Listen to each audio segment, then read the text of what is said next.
podcasts you love. From people you trust. This is Twit.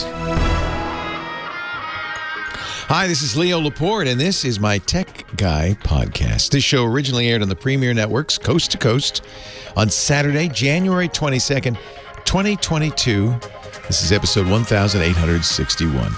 Enjoy. Don't forget, you can support our show by joining Club Twit. Go to twit.tv/clubtwit. $7 a month gets you ad-free versions of this show and all of our programming, plus a special Twit Plus feed with stuff you don't even get anywhere else, including the Giz Fizz, the Untitled Linux Show, Stacey Higginbotham's Book Club, and more.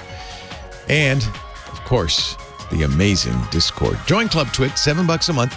It helps us out an awful lot, and it's a lot of fun. twit.tv/clubtwit. Well, hey, how are you today? Leo Laporte here, the Tech Guy. Yes, it's that time again. Talk computers, the internet, home theater, digital photography, smartphones, smartwatches, all that jazz. 8888 Ask Leo is the phone number, 888-827-5536, toll free from anywhere in the U.S. or Canada. When you call that number, the lovely Kim Schaffer will answer the phone. Lovely and talented Kim Schaffer will answer your phone. She will help you fashion your question and then put you on the national airwaves and all that stuff. 8888 Ask Leo. You can still call that number if you're not in the U.S. or Canada, but you'll have to use Skype out or, I don't know, something like that. The website is still techguylabs.com. Do not be alarmed. It does look different. We closed the old site and moved it all over to the Twit site, my podcast network, for a variety of technical reasons, most of which involve cost, because of security, because we care. We care about your security. And so we didn't want to run a insecure site, and we didn't want to pay to run a secure site. So now we're running a secure site over at techguylabs.com, and I mean twit.tv, which techguylabs.com forwards to, and so you'll be safe, but it will look a little different, if that all makes sense. Anyway, everything's there. You don't have to write it down, and it's free, and there's no sign up, so there. 8888 Ask Leo. Let's see here. Sam Abul-Samid? No, that's not right. Scott Wilkinson's coming up, our home theater guy. It's Saturday. Home theater guy in just a little bit. Then Johnny Jett, our travel guru. Then the Gizwiz, Dick Debartolo. Should be a fun day today. Bitcoin. Wow. Bitcoin down in the last 30 days. Last month, $14,000. It's down to $34,633. That's a loss of $7,580 per coin in the last 5 days. Even today, just today alone, it's lost $1,823, which makes me feel for the people who decided Bitcoin was going to be the next big thing and they were going to pour their life savings into it. I hope that's not you. I do hope that's not you. And it just underscores what, I probably should have been more vocal about this, but I'll be honest, I was afraid. I was afraid of the Bitcoin bros, because there are people who've made much money, some billions, mostly millions, investing in Bitcoin. Who'd they make it from? You, or anybody who bought Bitcoin when it was $60,000. I bet you, I hope that they got out. Some of them are drinking the Kool-Aid. They probably still holding it, in which case they're watching their value plummet. As the president of El Salvador is, he moved El Salvador from their currency from the U.S. dollar to Bitcoin. That, in hindsight, might have been a mistake. Who could have known what a mistake that would be? I probably should have been more vocal about my opinion about Bitcoin, NFTs, cryptocurrency in general. There's a lot of people got very rich on this. And I think that what happens when people are highly invested in something, they want to get richer and they need more suckers, investors involved. So there's been a big drumbeat Oh, this is the next big thing. It's going to change the world. And now, take a look, because it's almost half what it was just a few months ago. And, you don't want to invest in something that's going to lose half its value. People freak out that we've had, 7% inflation over the last year? And they're freaked out. How about 50% deflation? How about that? Or I guess that's inflation. That's what inflation is, isn't it? Same amount of money buys less. 50% inflation. Okay, my math's terrible. Another reason not to buy Bitcoin. NFTs, same thing, right? Twitter just announced, I like this, that you can, actually, you don't have to buy these, though, so that's the good news. If you're paying for Twitter Blue, you can put as your profile picture your favorite NFT, the zombie that you bought for $100,000. You don't want to have it on the wall. Well, anybody can have it on the wall, just print it out. But you own a link to it somehow, and it means you own it and you can resell it. It's silly. And I think maybe we're coming down from that high. I hope so. Be careful. I guess just be careful. If you're don't put your life savings into this thing. It's a scary thing on this downhill slide.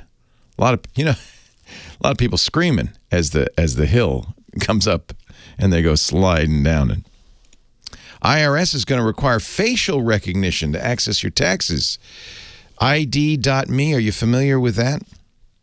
Starting this summer, if you have an IRS.gov account, you can't just use your username and password, which is good. That's kind of an insecure method. I think we've learned that. It's a start, but you need usually to have a second factor of authentication.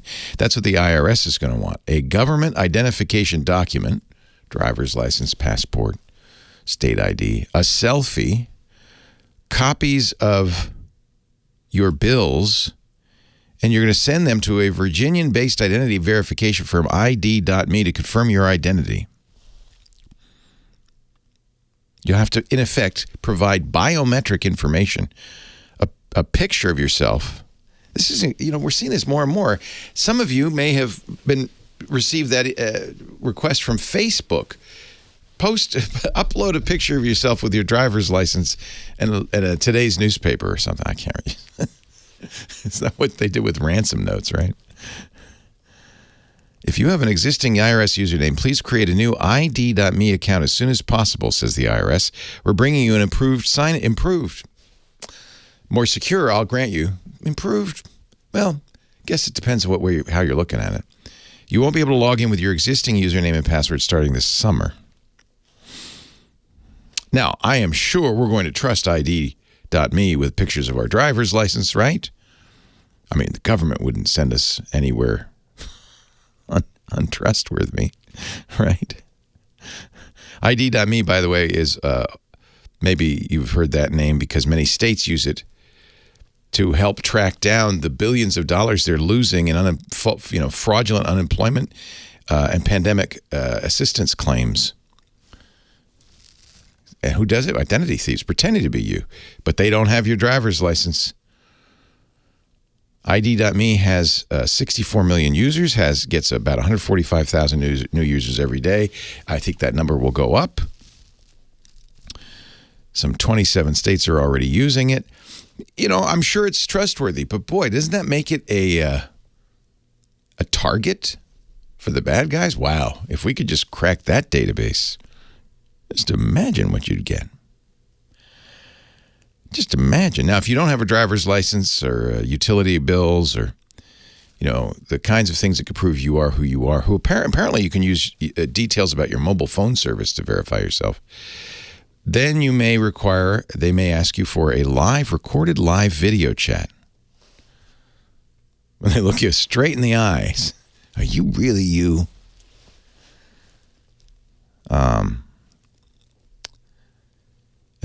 You've got to verify yourself with a live video selfie, which kind of leaves out a lot of people, doesn't it? It means you have to have a modern day smartphone with a selfie cam or a computer with a webcam. That's not universal, is it? I'll have to watch this one with interest. With interest. And ID.me. I hope you're locking up when you leave the office. Please. 8888 Ask Leo, the phone number, 888-827-5536. Toll free from anywhere in the U.S. or Canada. Kim's ready. Open the lines, Kim. And we will take your... Oh, they're all open already. And we will take your calls next. Open the lines.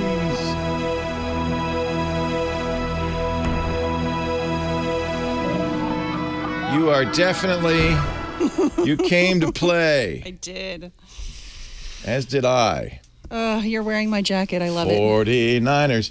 Now, yes. I will not be coming in and seeing you today because you saw the message from... No, John told me. John told me. I don't get it. You don't get the slack. We'll tell everybody. Michael, my stepson, our 19-year-old, has COVID. He got tested yesterday. Positive. He said he was complaining of a sore throat. So Lisa and I ran out, of course, immediately to get tested, both negative, thank God. We've been observing pretty good protocols, I guess.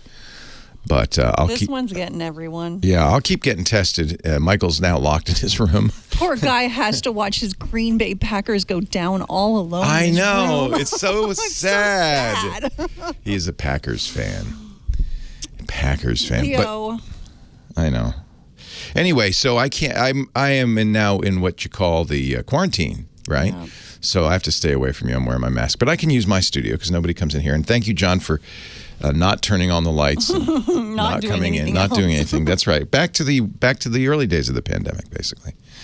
And Leo, yeah? I've been dealing with what you were just talking about all week. Bitcoin? With a friend of mine. Well, no, a friend of mine's business Instagram account got taken over. Oh yeah. And happens a lot on Instagram. I don't know why. They're posting all on her stories about how, I got all this from my crypto wallet and this, that, and the other thing.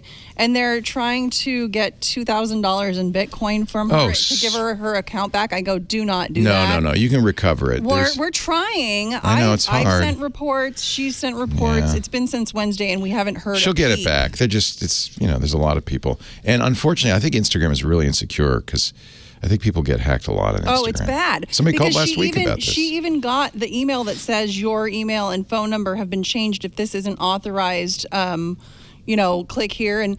And by the time she did that, her account was already compromised. Yeah.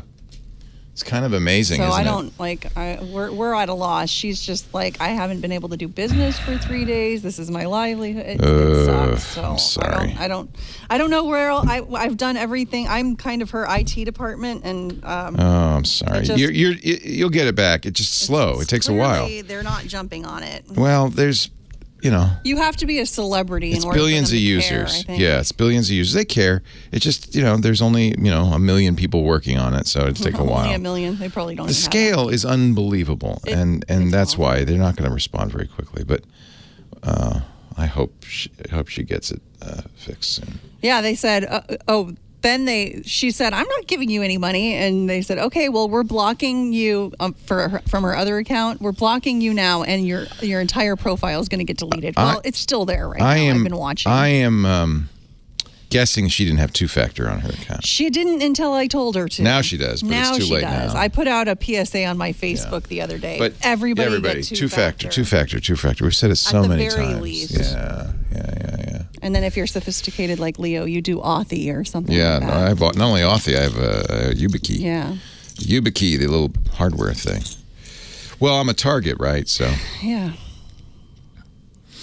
Anyway, I don't have any symptoms. I'm negative. I think, though, Lisa and I both have had kind of like allergy symptoms, and we just assume because of all for years. Well, that's the thing. It's the last 2 years. It's the same thing this time of year. We always have them.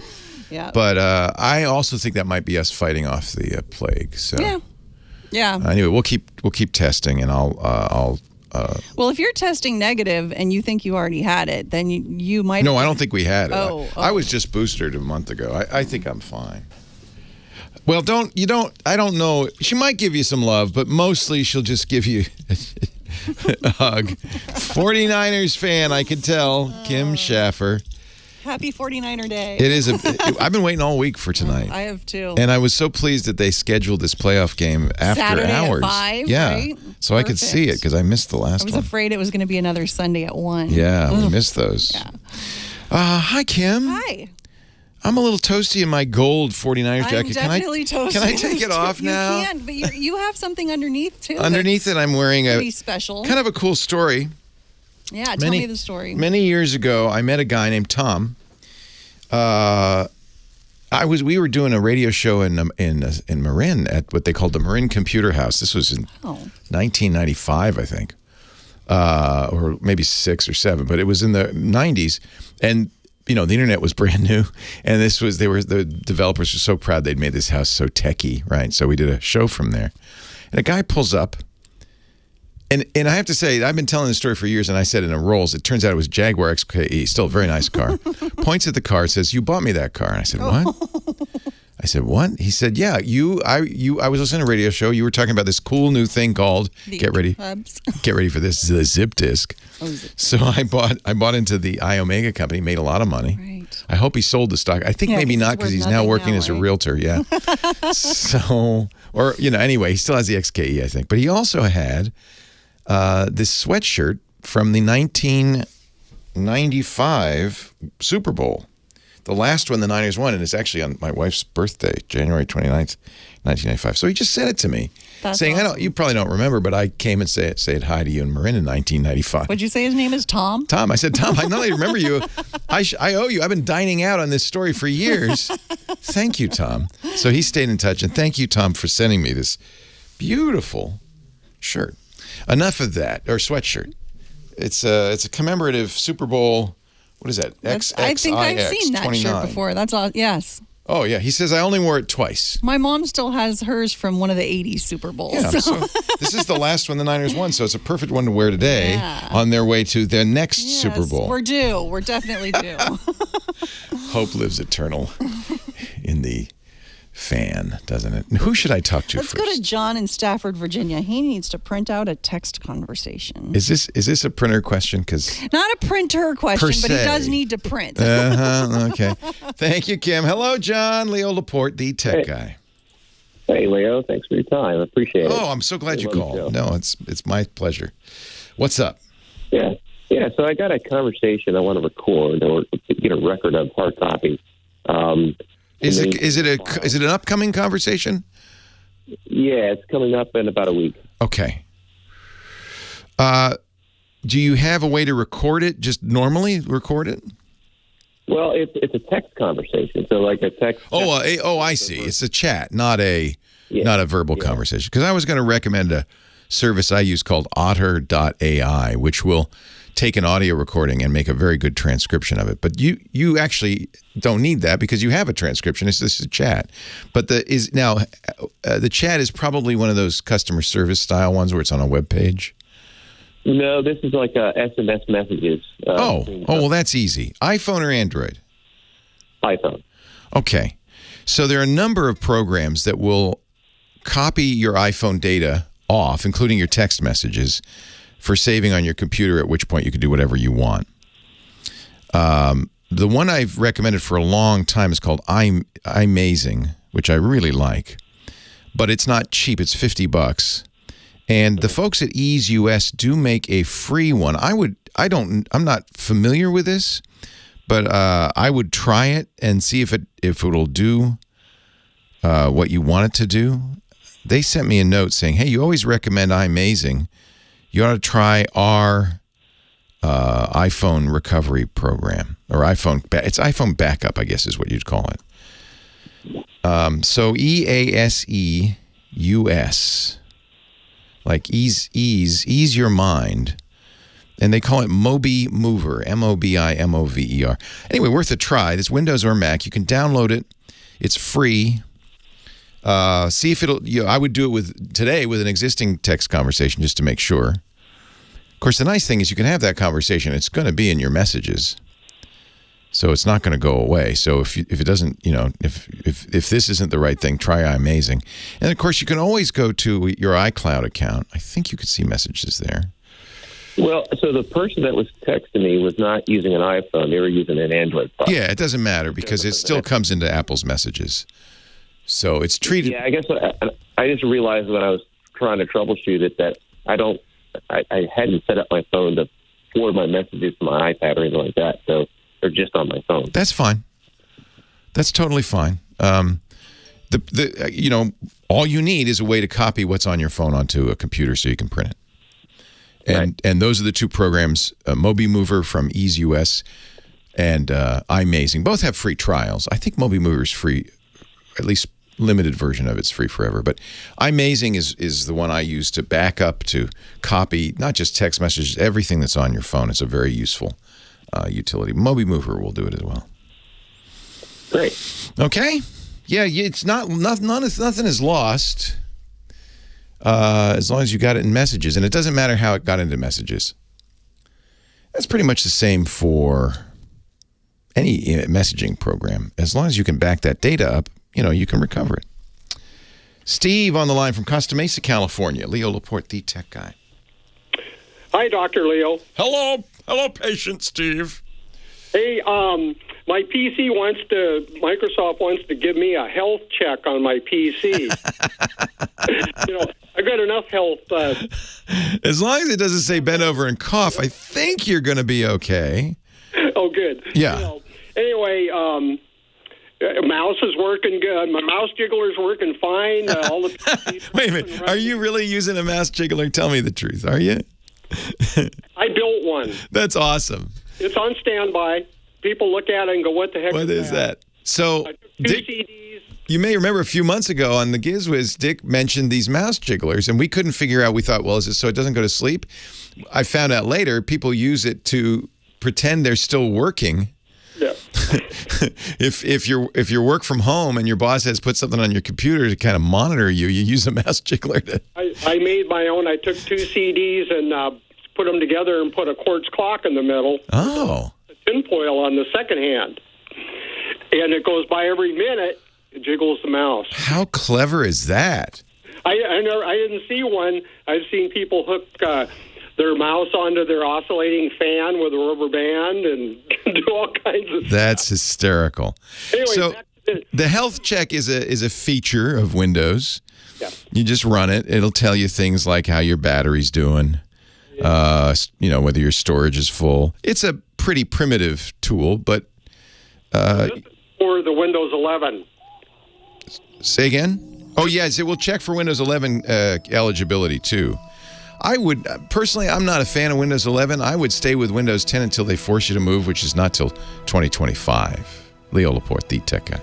And I tell you you get the Rad X, Yeah. Anyway, I've got 6 PCs, so I think I have a fleet. You do. And I'm not scared of fiddling around with them. I got 2 old Vistas that I'm running Linux. Yeah. Oh, good. I was going to say, don't run Vista, but Linux is fine. Oh, no. Yeah. I'm not scared to... mess around, in other words. Yeah, I got it. Yeah. What am I going to do? I'm not going to hurt anything. Yeah. So when Windows said your PC doesn't currently meet, does that mean there's hope for some of them? No. Here's Microsoft, and this is their right and privilege, I guess. But Microsoft has decided that in order to run Windows 11, you'll have to have a fairly modern PC that includes, among other things, the TPM 2.0 security module. Right. Some older PCs don't have that. And 8th generation or later Intel processor. Now, that's actually not a technical requirement. It's just they want to do that because they kind of want to set a security standard, I guess. Yes. Well, so I go looking through. I've got 6 PCs. One of them, my wife, lucky for me, hers is good to go. Yeah. And down the road, I'm not interested in hitting the button until many years from now. Anyway. Yeah. But I feel the same way. Although we don't always get a choice in that. The James Webb Telescope. Hey, what's this button do? So anyway, yeah. So some people might try to get this TPM 2.0. Will they be eligible? In some cases, you can do it in firmware. Yes. Okay. What about the secure boot thing? Is that going to be For your, well, it's not an issue because if you're already running Linux. No, these are all Windows. And you want to, yeah, it's part of Secure Boot. So actually make Secure Boot more secure. Are you disabling Secure Boot on your Windows machines? You don't need to. I haven't got that far yet. I wouldn't. D-Day going down, the Normandy invasion with all the instructions. It looks like it's pretty. Yeah. Windows 11 is merely cosmetic. I know. It's not like previous updates of Windows, big number updates. It's just cosmetic. I think staying on Windows 10 is a very sensible. That's what I'm going to do. Yeah. I'm going back at these 6, so I go pop the hood on all these computers and look in Device Manager and get into security devices. And my bottom-of-the-line laptop is a Pentium processor, right? It's right on it doesn't even have a... Yeah, you have to be 8th generation Intel. That's a lot later. That's Haswell or later, so... Not that old. But guess what's in there on TPM? What? 0.0. Yeah. So that's the other thing. It's TPM 2 for that reason. The first TPM's been around forever. Yeah. The Trusted Platform Module. It was a Microsoft Intel initiative to make computers more secure with basically hardware secure enclave. Right. You don't need that. The rest of mine are all 2.0, except for my wife's. So you do have one that's that old. Well, yeah. On it. Yeah. So that probably is not upgradable because that's probably hardware. That's what I'm thinking too. Yeah. It's just one of those things, that pops up. Yeah. What about? I got an Optiplex with Pro on it. Nice. I think we're still using Optiplexes here for our editors, actually. And it's 1.2. Yeah. Maybe that one might have hope. Nope. No hope. No hope. No hope. Hey, you know what? I'm going to have me a lot of really nice Linux machines. Yeah. And you know what? You'll be happy. I think I will be too. And plus, there's always a bright light to the end of this thing. Is we're going to all get new hardware. Yeah. For Windows. Well, I think that was really secretly Microsoft's intent is to stimulate the PC market. Hey, I have to run. Pleasure talking to you. Thank you for calling, Steve. Leo Laporte, the tech guy. Scott Wilkinson, the home theater geek, is here. Time to talk big screen TVs, surround sound, all the things that make a happy home. Hello, Scott Wilkinson. Indeed. Happy home is what I'm about. It was funny. Super Bowl's coming up. So are the Olympics. Yep. I pay, since the last Olympics, an additional $20 to YouTube TV for their 4K stream, which is extremely limited because almost no broadcast television is in 4K. But last week during the football playoffs, one of the games on Fox was streamed was not just on Fox local stations, but was also streamed on Fox Sports, the app, in 4K. Really? So I was able to watch one game in 4K. Why in the world would they do just one game, I wonder? Well, I guess because it's better. Well, yeah. For one thing. But, and honestly, once you pay $20 a month and see how limited 4K is, you kind of say, why isn't more stuff in 4K? For all I know, that NFL game was upscaled 1080p because they'd have to put new cameras, new switching, everything would have to be upgraded to support 4K. I doubt they'd do it for just one game. Well, I agree. And it could be that they're experimenting and they might have 4K cameras on the field and they're downscaling it. Yeah. And now the Olympics, I think because, it's in Beijing, they're probably going to do 8K, right? Yeah, I'm sure. How would I watch? I don't have an 8K TV, but right. I'm sure there's some people who, for some reason, bought one. And then how would I watch it in, let's see, wait a minute. Fox is doing some of the playoff games in 1080p HDR. But NBC is not. This is Mike Heiss in our chat room doing any 4K either for the Super Bowl or the Olympics. NBC is, I guess, a 4K denier. 4K denier. Yeah. So that's a bummer. Suppose. That's a bummer. Yeah. In the U.S., I don't know if there's any way to view 8K. You can do it in Japan. You can do it in Korea, I think, or China. And Brazil, interestingly enough, their state-run broadcast system did 8K anyway in the in the last Olympics. Yeah. They're only last year. Yeah. Yeah. But I don't think there's any way to see it in the States. I'm not 100% sure about that. Mike Heiss might have a good idea about I do that. believe that YouTube TV is going to do 4K for the Olympics, as they did for the Summer Olympics last year. Right. So I guess people are thinking isn't this the biggest time to buy a new TV is in the Super Bowl, time frame? Yeah, Black Friday and Super Bowl time frame are the best times to buy a new TV. A 2021, last year's models. Yeah. Which I've said many times, and I'll say many times again, there's nothing wrong with that. Yeah. The new models, sure, they generally have incremental improvements, with the exception, of course, of this new QD OLED, which we talked about, which is a major improvement in flat panel technology. But it's going to be really expensive. And, for most of us, it's going to be too expensive. And normal OLED or LCD TVs even, I prefer OLEDs, but, LCD TVs, they all look great. And now's the time to buy them because the manufacturers and the retailers want to get rid of the 2021s in order to make room for the 2022s. You remember those car commercials? Yeah, they've got to move. We're blowing it out to the bare walls. Come on down. Bring your wife, your checkbook, and your pink slip. That's right. Yeah. I used to do those ads. The same that you did. No, of course I did. Everybody in radio has. Yes, indeed. Well, the same thing is true of TVs. Yeah. They're blowing them out to the bare walls? That's right. Yes. So this is a good time to buy, in other words. It is absolutely a good So what should we look for, Mr. Scotty? I mean, I know it's last year's TV, but I kind of want to think for the future too.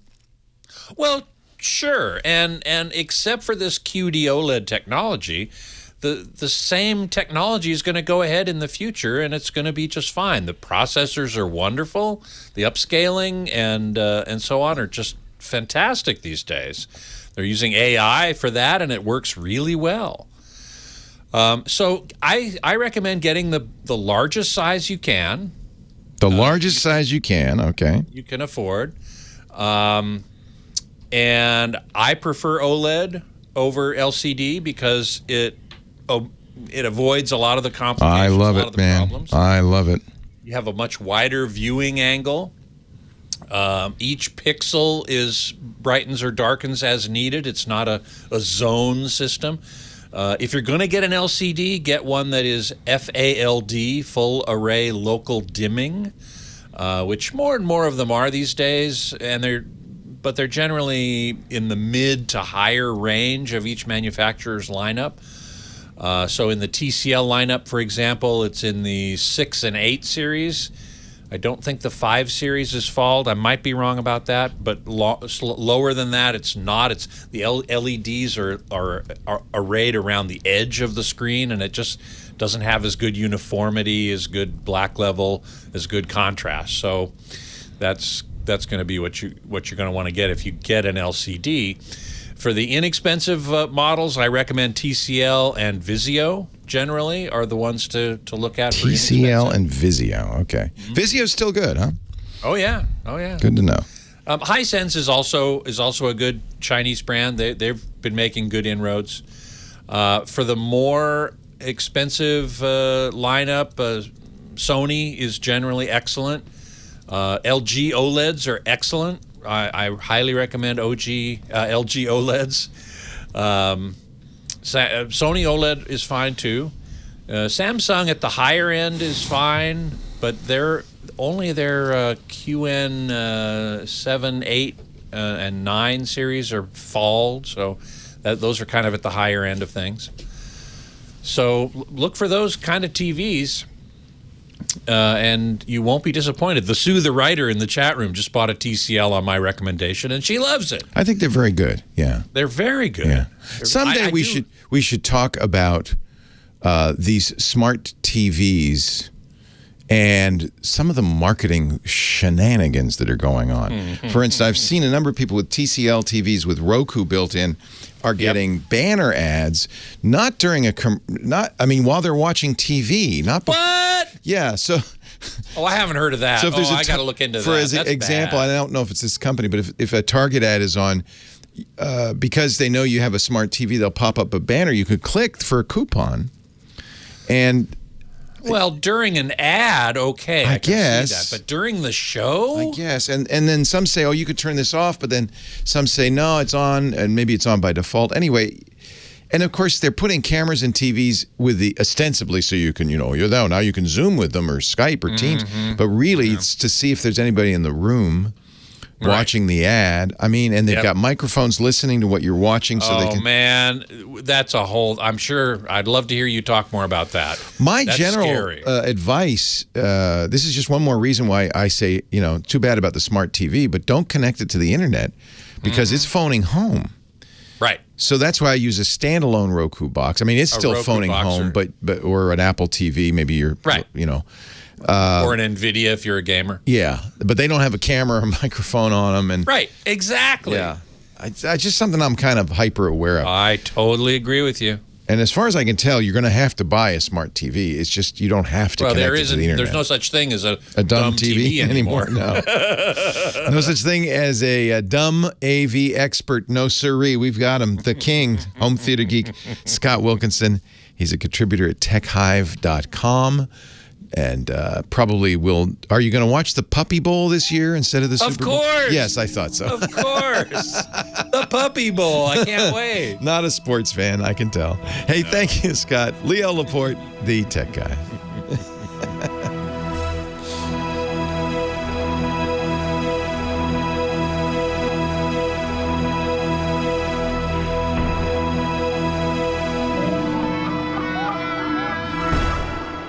Thank you very much. You're Good welcome. to see you all.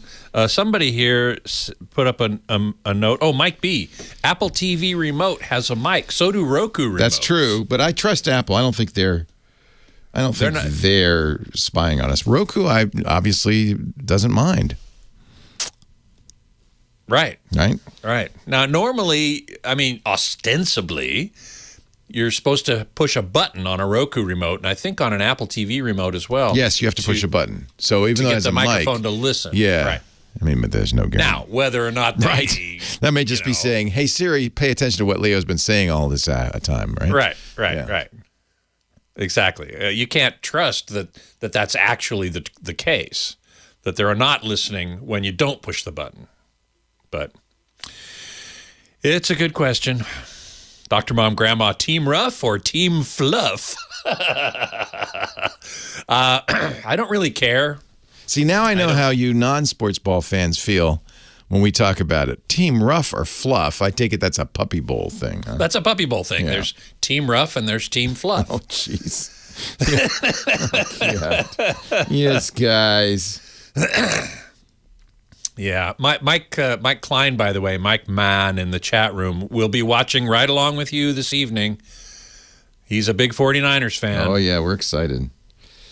We're all very excited. Very excited. Yes.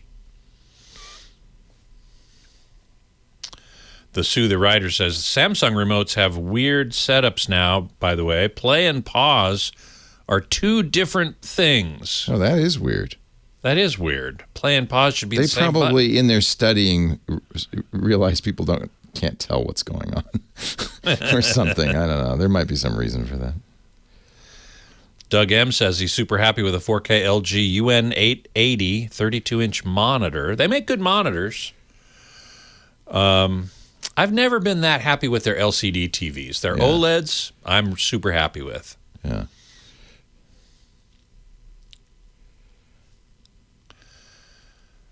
Let's see. Judge, I trust Apple, famous last words.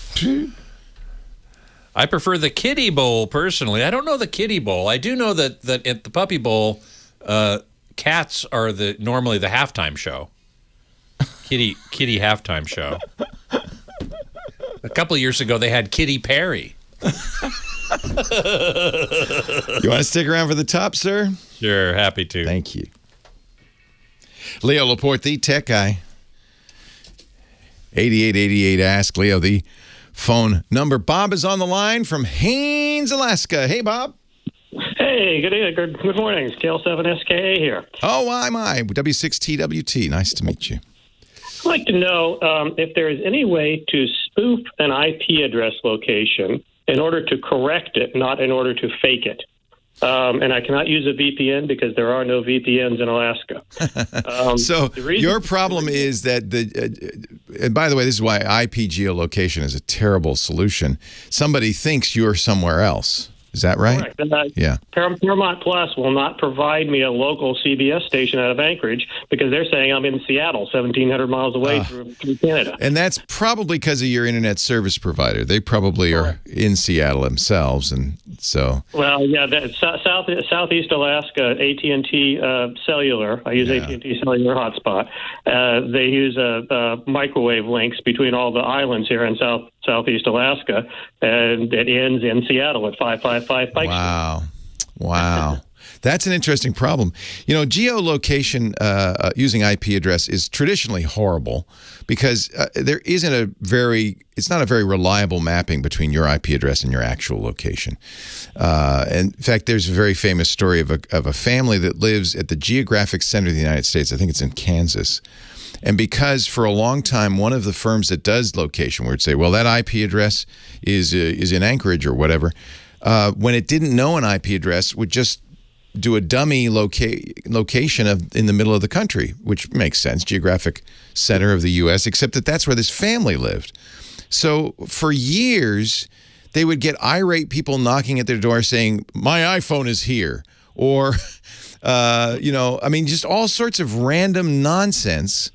Because the geolocation company said, well, we don't know where you are, so you must, I'll just do the dummy address in the middle of Kansas, which turned out not to be such a dummy address. They've stopped doing that.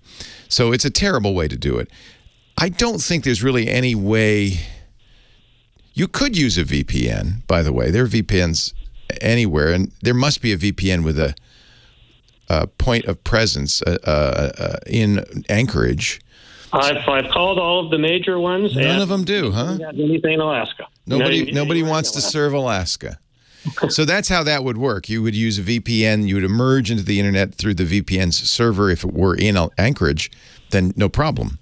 It would, the cable company would think you're in Anchorage. I think all you could do is call the cable company and say, look, you're using the wrong geolocation. You have to fix this. They could put an entry in your customer record or something. Yeah, Paramount Plus says that the only way they can do it is based upon IP address. They're morons. They ought to know better. I guess it's because there is no other way, right? It's not with your phone. They know where you are, but if you come in over the internet, all they know is your IP address. That's the only identification. They really should fix the real problem is not that they are, well, partly it's that they're using it, but they should be able to say, oh, no, this range of IP addresses, it is in Alaska. So I'm trying to think what you want to know is who's Paramount Plus using, because they don't do it themselves. They use a firm that does it. There are a lot of them like Skyhook and stuff. And then go to Skyhook and say, you got the wrong IP addresses. There must be a method, because this happens all the time. Let's see, report incorrect location. I'm just Googling via IP. There must be, Google can do it. This is interesting. CenturyLink has a page. They're like another cable company. So there are some pages if you search that.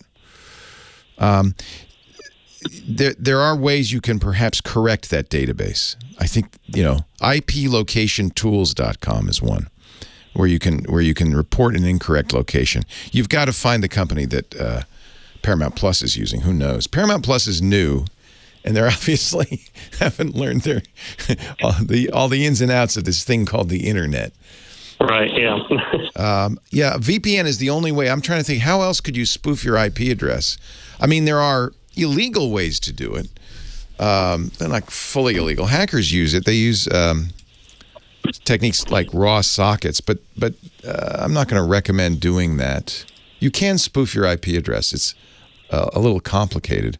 And what do you watch the Paramount Plus, or what are you trying to watch it on a computer? Well, I'd like to get at least Alaska news. I mean, I'm 700 miles from Anchorage, but KYES is the only CBS station that Paramount provides in Alaska, so I should be getting that one. You know, I'd be curious. You can do a trial of YouTube TV, see if they get it right. I'm just curious because they do locals via location, but I think they use other means to figure out your location. It's foolish to just use IP address for the reasons we've talked about. Right. Yes. So if you could figure out who these people, MaxMind is one, IP location tools is another. If you could figure out who they're using, you could report it. I wish reporting it to Paramount Plus would work. It ought to. They're the customer, and they ought to tell the company they use, hey, this is wrong. They don't care, though, right? They don't really care. Yeah, they don't seem to, no. No, they don't care. And they're actually providing me with a television station that I'm technically not even legally... You're getting the Seattle stations, but you just want the local news. Right. Yeah, I understand. Who cares about those Seahawks? Let me think... Yeah, so there is a way, and this is a well-known hacker tool, because when hackers are attacking, they generally don't want to be seen as their real IP address. So they'll use something called raw sockets, which allows them to insert a dummy address. But I really don't think this is a good technique for you to... Are you on a Windows PC? Yes. Yeah. So my friend Steve Gibson is quite famous, in fact, for yelling at Microsoft way back. I think this was in the XP days, because they allowed this technique on Windows, and he said that this is gonna breed a whole new class of hackers. It did. Microsoft finally backed down and turned that feature off. Many Linuxes will do it, but Windows won't let you do raw sockets. Let me think. What could we do? You might try. Are you on a cable system? No. You said it's AT&T. I use AT&T cellular. I get 100 gigabytes. Oh, you're using. That's why you're using cellular. Yeah, cellular's. Boy, AT&T should really use your cell location, your cell tower. Are you on a cell tower that's in Washington State? Oh no, I'm 1,700 miles. Yeah, that wouldn't work. So you are on an Alaskan cell tower. Yeah. So it's annoying that AT&T is not using the actually much better location information they already have. They're doing it by IP address. I think they do that maybe because they don't want you. I don't know. And your credit card says you are where you are. They know that too. It's a paid account? Yes. Well, for crying out loud. This comes from the paranoia of content creators about you stealing their stuff. See, they don't want to use your home address because you could be, in Britain with a Alaskan credit card trying to watch free Alaska TV. How dare you? So they don't want to use that. They just do it by your IP address. That's so annoying. It's broken. I don't know of any way without really extreme hacker tool measures to phony up your IP address. Yeah. I would try. The closest I've gotten to possibly a solution is I tried contacting the FCC, and they said contact the Federal Trade Commission. And I filed a complaint. Oh, good luck with that. Oh, we'll get right on that with our 4 inspectors. Yeah. Yeah. I think you're going to have to take this matter into your own hands.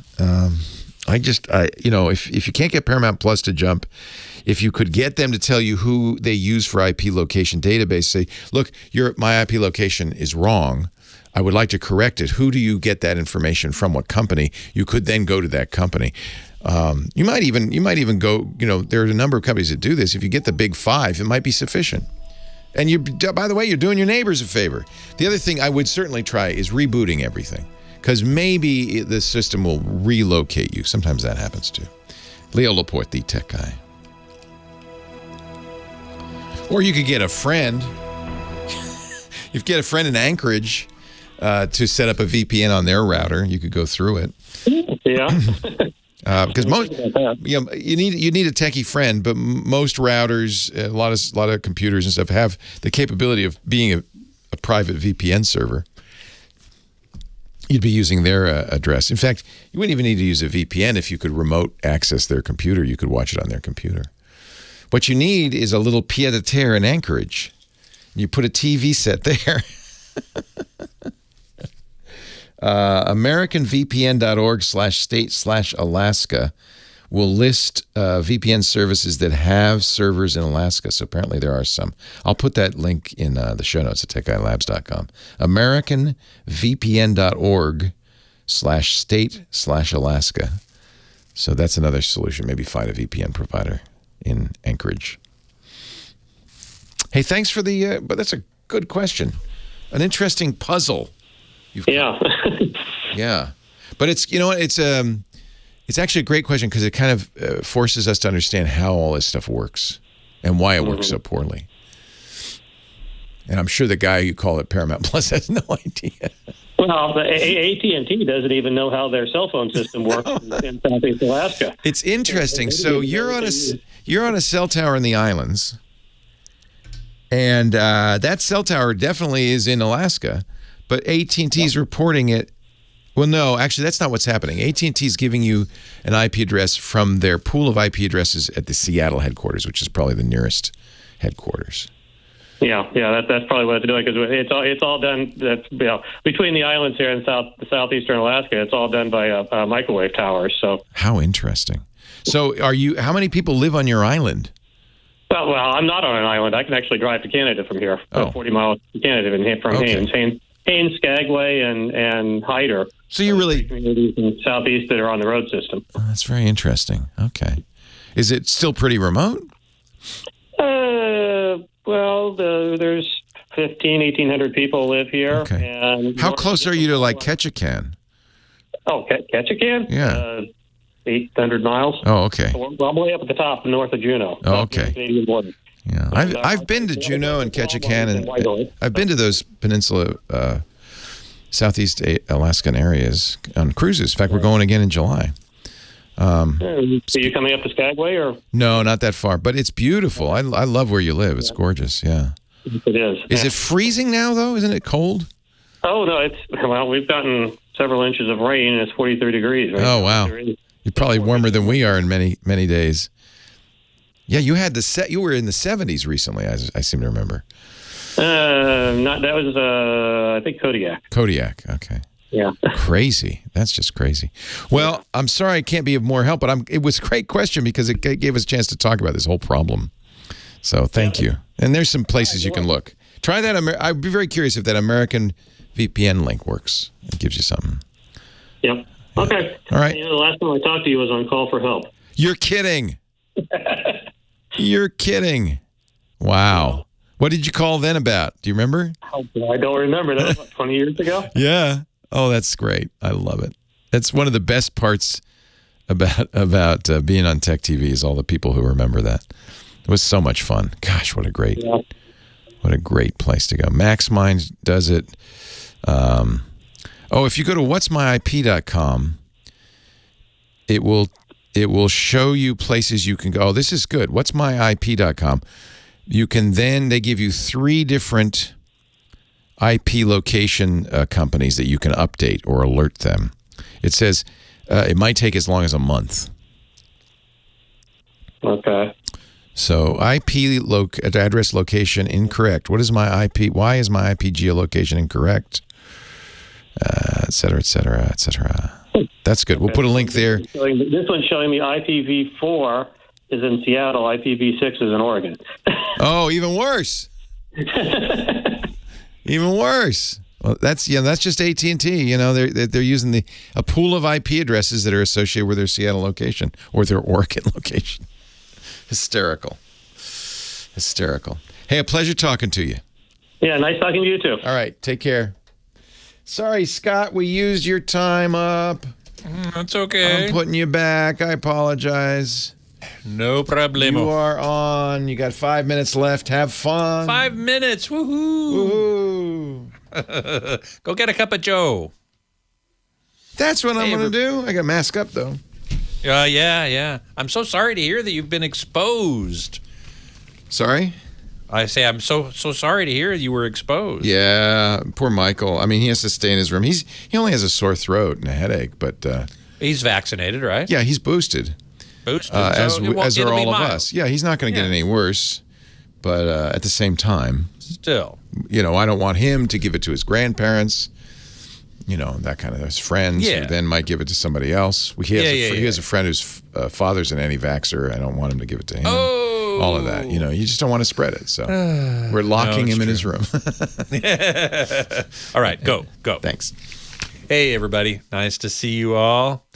Yes, those of you who haven't heard, my wife and I are indeed moving out of L.A., where we've lived for 30-plus years, and it's my hometown. But we've just gotten tired of how big it is and how long it takes to get anywhere. And we have plenty of friends here, but we hardly ever see them because it takes forever to get anywhere. So we also have good friends in Santa Cruz, California, where I went to college at University of California, Santa Cruz, and also at Cabrillo College, the local community college. And so I have a lot of friends from that time who never left, and I was always jealous of them that they stayed in Santa Cruz all that time. I came down here to go to music school because they didn't have as good a music education up there as I wanted, and so I came down here for that and got married and stayed here for all that time. But now. I also stayed, to tell you the truth, to help take care of my mother, which I had promised I would do. And now that she's gone, we can move wherever we want. And we thought a lot about where were we going to go, and Santa Cruz turned up to be the best choice because we already have friends there, good friends, and basically a 3-generation family that we can plug into as aunt and uncle. So we are looking forward to that tremendously. It's very expensive to live there, at least as much as here. But we don't have any kids, so we can do it because we don't have to, save all of our money for our kids. So there you go. Wizardling, what did I study? I studied physics. I have a degree in physics from UCSC.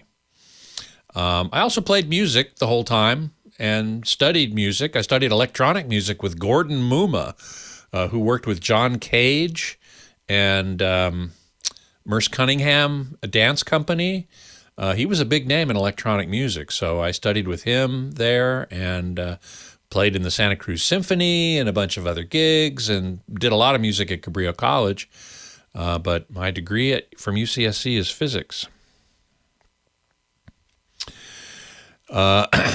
Yes, Loquacious, exactly right. It's nice to go back to home turf. I've always considered Santa Cruz my spiritual home. L.A. is my physical home. I mean, it's where I was born and grew up and have spent most of my life. But Santa Cruz is my spiritual home. It just has a very special vibe to it that I really resonate with, and so does my wife. So I think spending the next chapter of our lives there is going to be a very good thing. I think you're going to love it. I miss Santa Cruz. Yeah, it's. What year were you at UCSC? What was your graduation? 71 to 75. Oh yeah, that's when we were there. My dad was a professor in the geology department there for years. In the geology department, okay. Well, I didn't take any geology. He was also. I would now. He was provost, but that was after your time, and then he might have provost been, at which college? I think Cowell. I was at Crown. You were at Crown? Yeah, Crown was the sciences one. We lived in the married student housing at Kresge. Oh yeah, over on the other side of campus. Yeah, where the geodesic dome was. Right. The geodesic dome that was built by a physics professor. Yeah, actually. Yeah. We have to talk one about that of my sometime. professors. Yeah. Have a great one. Thanks. See Bye. you next week. Well, hey, how are you today? Leo Laporte here, the tech guy. Time to talk computers, the internet, home theater, digital photography, smartphones, smart watches, all that jazz. 8888 Ask Leo. We found the chat room found a really good place to go. whatismyip.com, which will report your IP address for you and tell you what location that IP address thinks it's at. Okay, whatismyip.com. And then there is a tool there which is actually very handy if that location's wrong, as it was for our last caller. So I would say, whatismyip.com. And then if you go to, let's see, trying to find the link. I think under tools, you should be able to find, what's going on? Why is my IP wrong? And what can I do to fix it? They have a link there to 3 different companies. I would guess the 3 largest companies that do that kind of thing. And a way to report to all 3 of them that this is wrong. This is wrong. Now, you may not be able to do anything because it is AT&T's pool of addresses, and those are located in Seattle. But anyway, it's worth a try. 8888 Ask Leo. Carolyn is in Sedona, as far as I can tell, via her IP address. Hi, Carolyn. Yeah. Actually, my IP address is somewhere in Kansas. Right? Really? Is it? Oh, wow. According to Apple. Oh, my gosh. So, but that's okay. I like to be hidden. It's good to be anonymous. Yeah. Yes. I'm an crazy Apple fangirl, and I have all the things. And I have been using a Mac Mini. I have a couple of them, actually.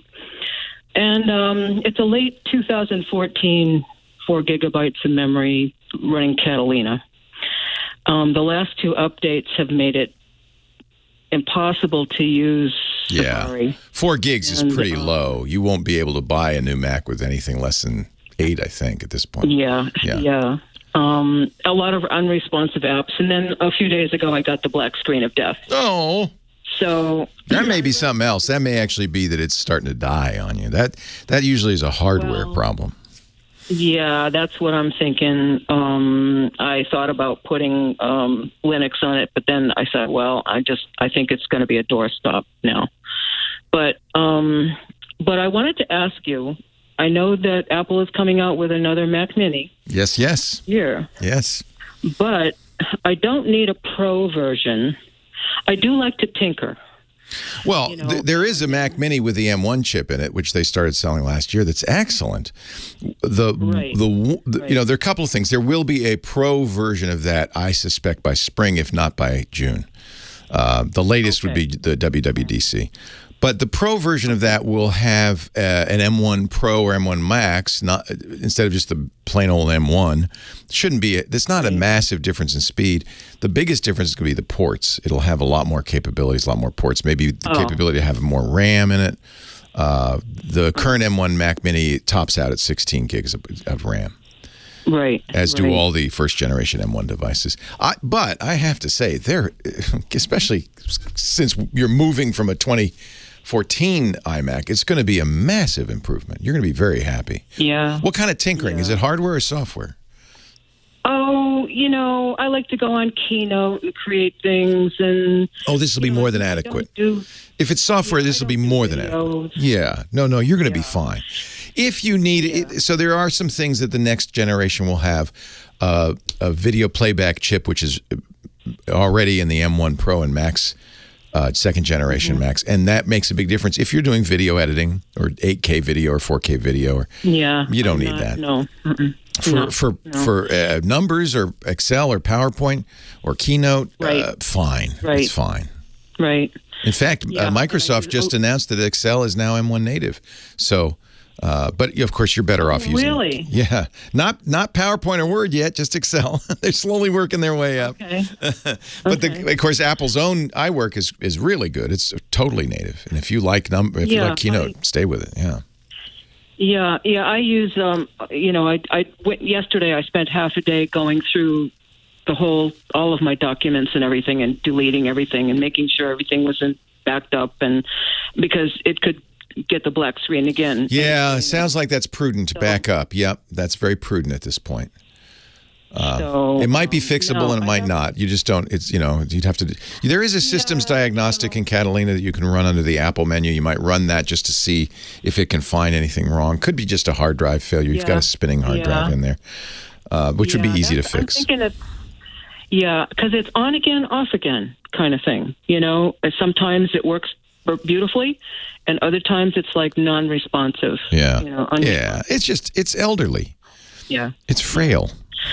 Like me. Like us, right, exactly. I am very impressed with even the first generation M1s. Even more impressed with the M1 Pro. If you have Pro needs, it'd probably be worth waiting a few months to see what Apple announces. I'm almost certainly going to get the new Mac Mini when it comes out. I'm very excited about it. But I had the first M1 laptop. I've given that to my wife because I got an M1 Pro to replace it, and it is faster, absolutely. But these are such good chips, and you're buying for the future. And the other thing that's important is 16 gigs of RAM on this new architecture it's not the same as 16 gigs of RAM on the Intel architecture. This new architecture is much more efficient. So 16 is, while it sounds low, is fine. So I think you'd be fine to buy the current M1 if you have patience. If you're not in a hurry, then wait. Yeah, well. Yeah, I can. I'm going to hold out as long as, because I'm going to have to buy a new printer too. This is not a printer question. Do not buy a printer. Do not. Why do you print things? Out of curiosity. I have a Canon. I like to print, some recipes and sometimes. Yeah, when I'm cooking, sometimes it's nice to have the hard copy. Yes, exactly. Occasionally you need to print. I found myself printing less and less. Canon got in a little snafu because of the chip shortage. They had been building copy protection chips into their inkjet cartridges. They couldn't get them. Really? So they had to start building the cartridges without the copy protection chips, which means if you have a Canon Pixma printer, you have to do a workaround to use official Canon cartridges.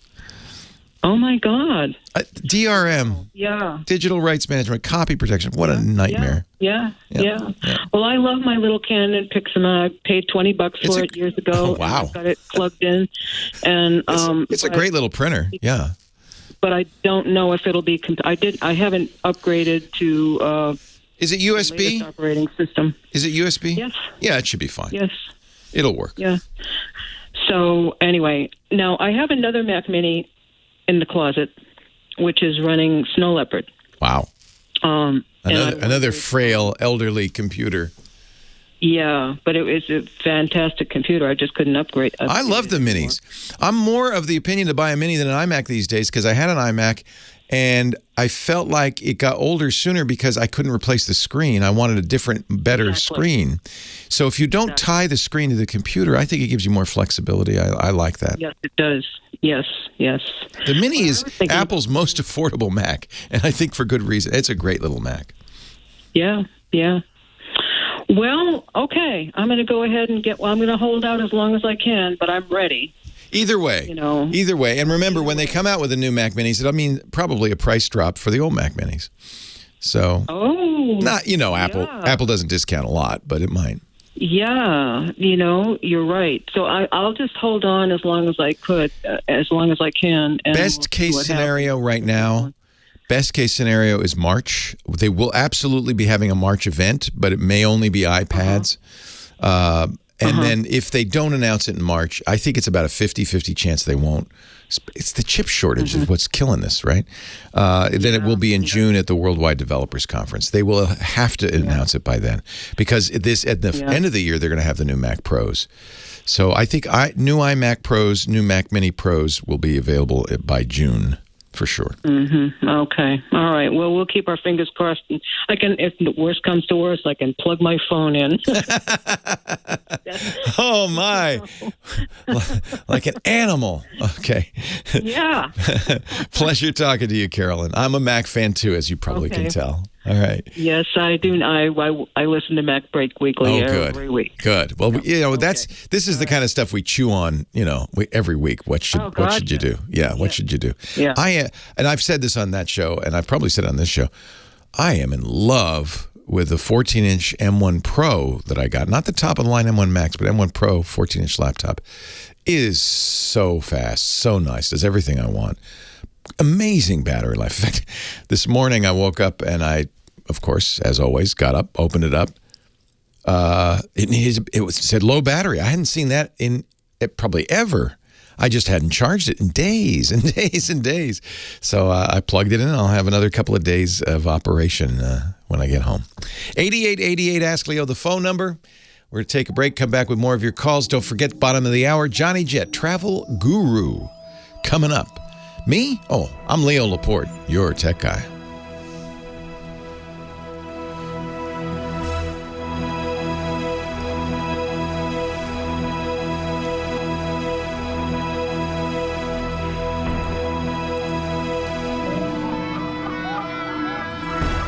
Yeah, I think the new Mac Mini, the Pro Mac Mini, will be a very capable replacement for the trash can Mac Pro. You got your polishing cloths. Yeah, they're back in stock, baby.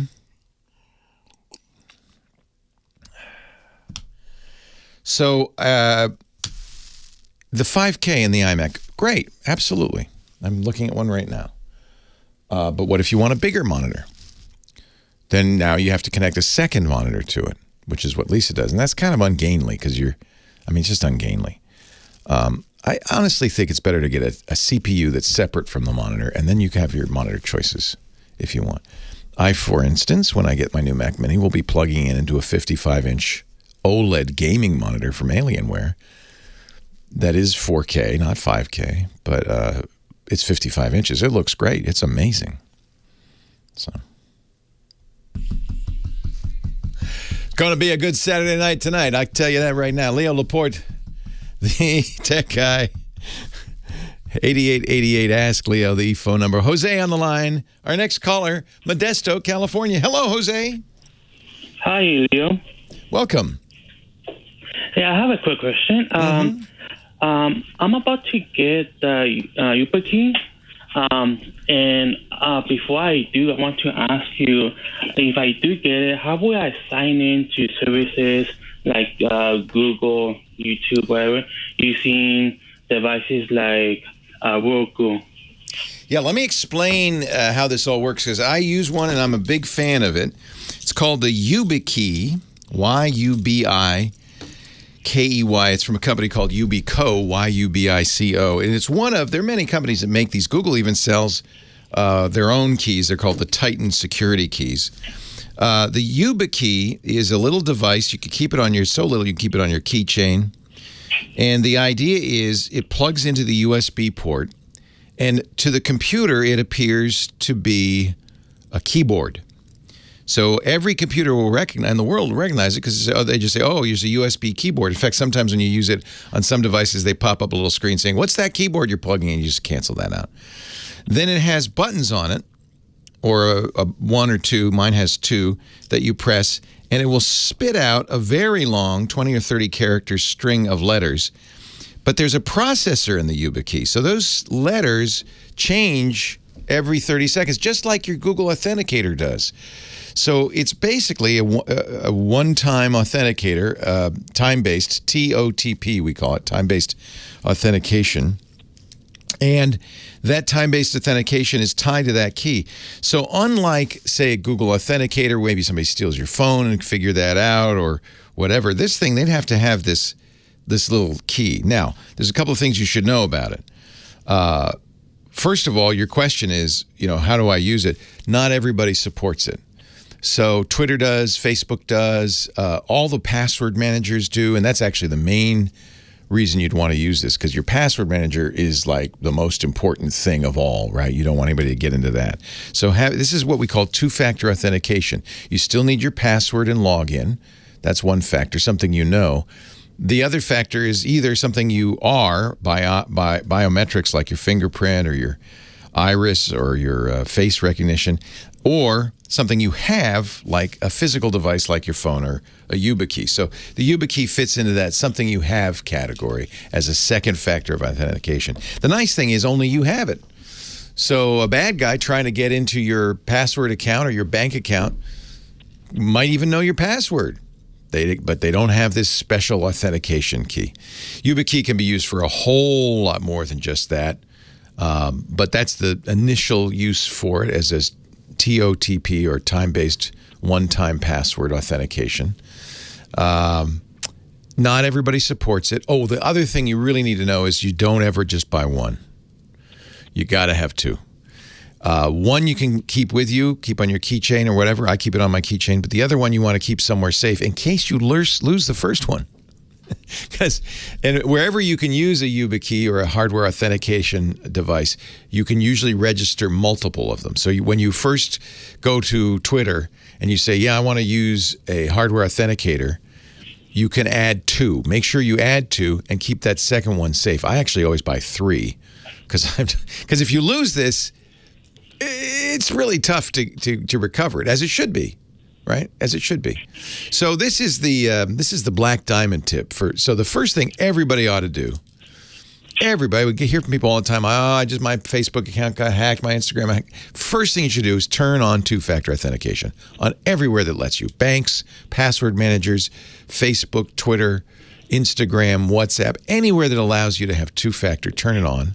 Get used to that. You can use just Google Authenticator, the software, or Authy, which is the one I use, AUTHY. That's from a company called Twilio. They're both free.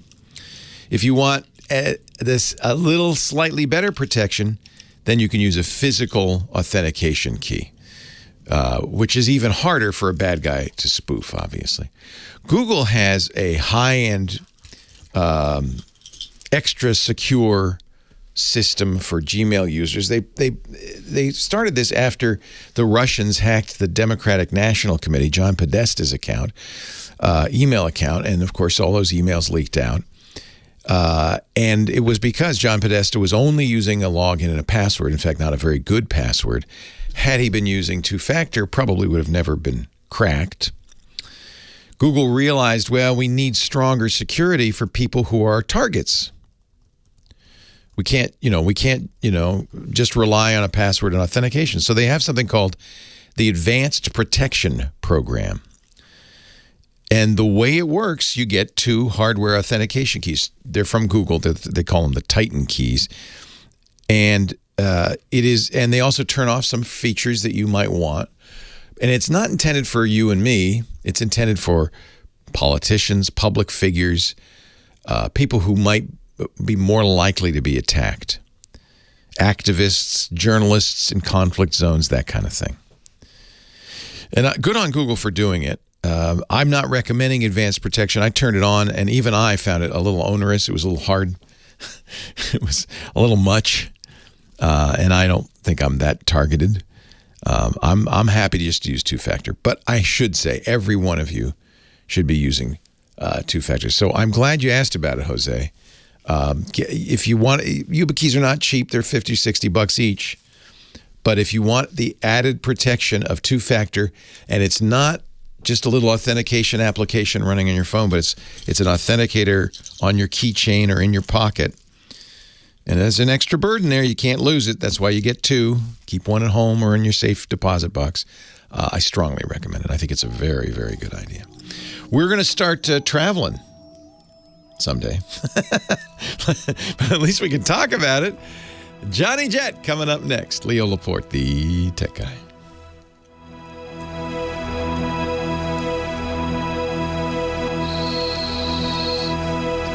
Johnny Jet. How you doing, Leo? So I was so sad to see that Crystal Cruises. Crystal. I have it in my notes because I figured. Well, and so we've been got on your money back, right? We weren't on Crystal, so that's the good news. Oh, okay. I thought you were. Did you ever? I've never taken a Crystal Cruise. That's why I'm sad. We've done Seabourn, we've done Silversea, we've done Regent. Loved all 3. Okay. And I was going to do Crystal to make sure that we'd covered all 4 of the 6-star. And was that the one in Hong lines. Kong you were doing? That was Silversea. Okay. We did get our money I thought back. It was Crystal. Okay. No, that was Silversea. We pretty much settled on Silversea. I really like Silversea. We really liked Regent too, though. So I don't know.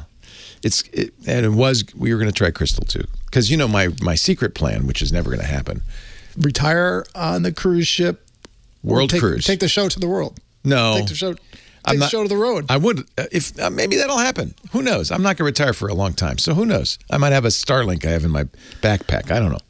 But I do want, the only thing keeping me from this is I have a job. But as soon as I don't have a job, I want to go on a 6-month world cruise. Listen, I'm with you. I used to be afraid to go on a cruise ship.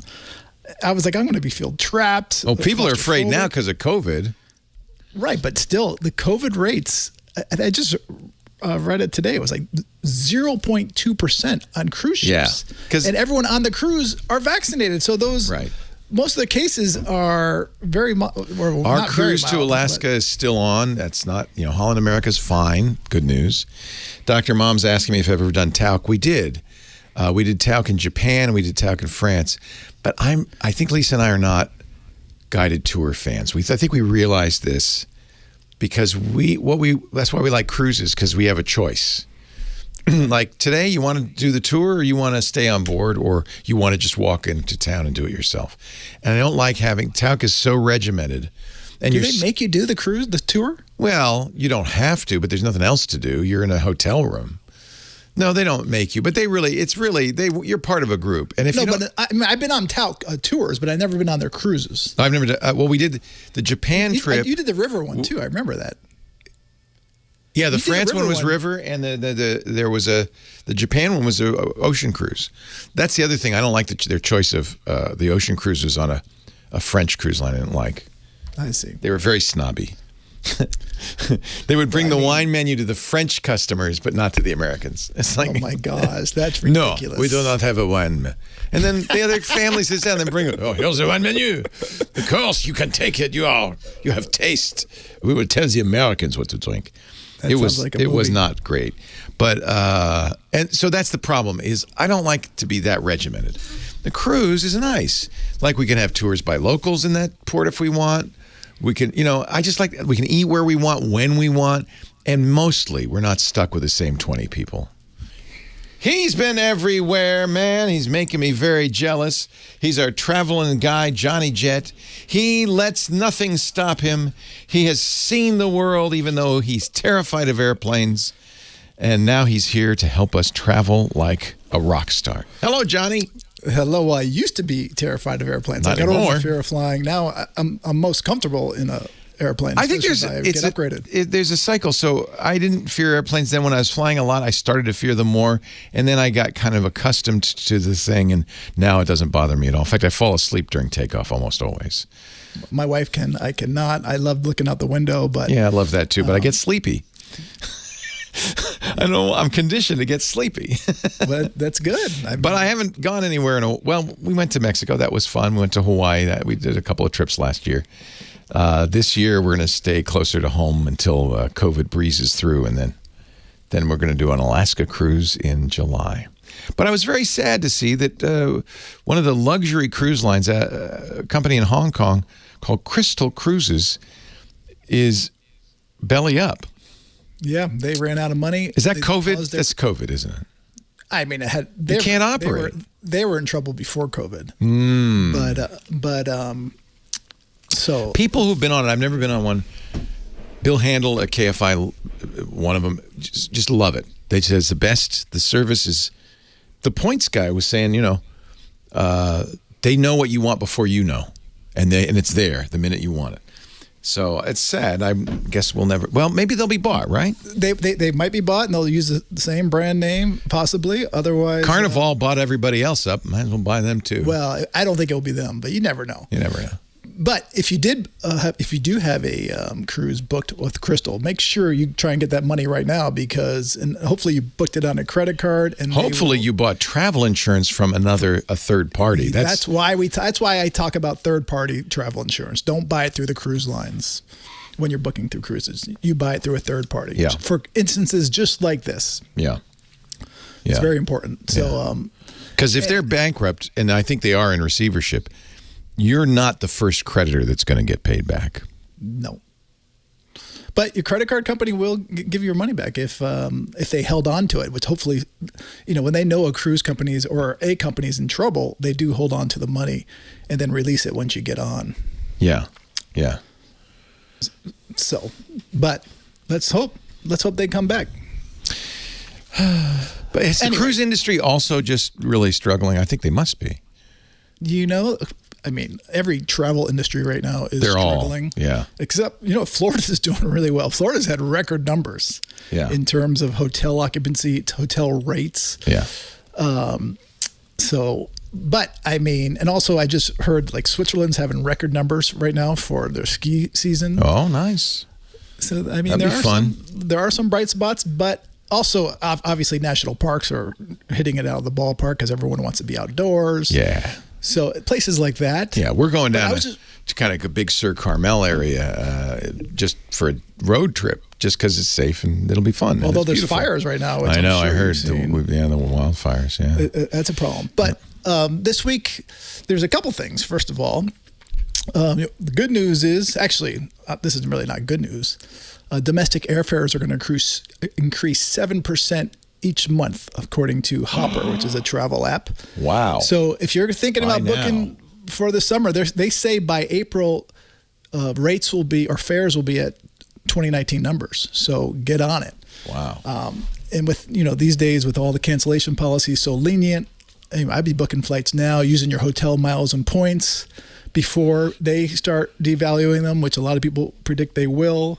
So lock them in. You can always change them, get your points or miles back. So consider that. Mm-hmm. According to Hopper, by the way, the number one destinations for searches domestically, Orlando, Vegas, in Miami, in that order. Is that different from the way it's been, though? I mean, it seems like that's always that's pretty much. Yeah. For the last decade or so.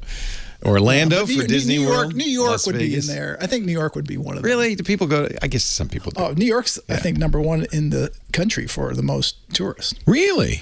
Oh, I didn't know that. So. Oh. Or they were before COVID. Yeah. I'll have to double check on that. But internationally, I always thought it was Cancun. But according to these guys, London, then Cancun, and then Paris.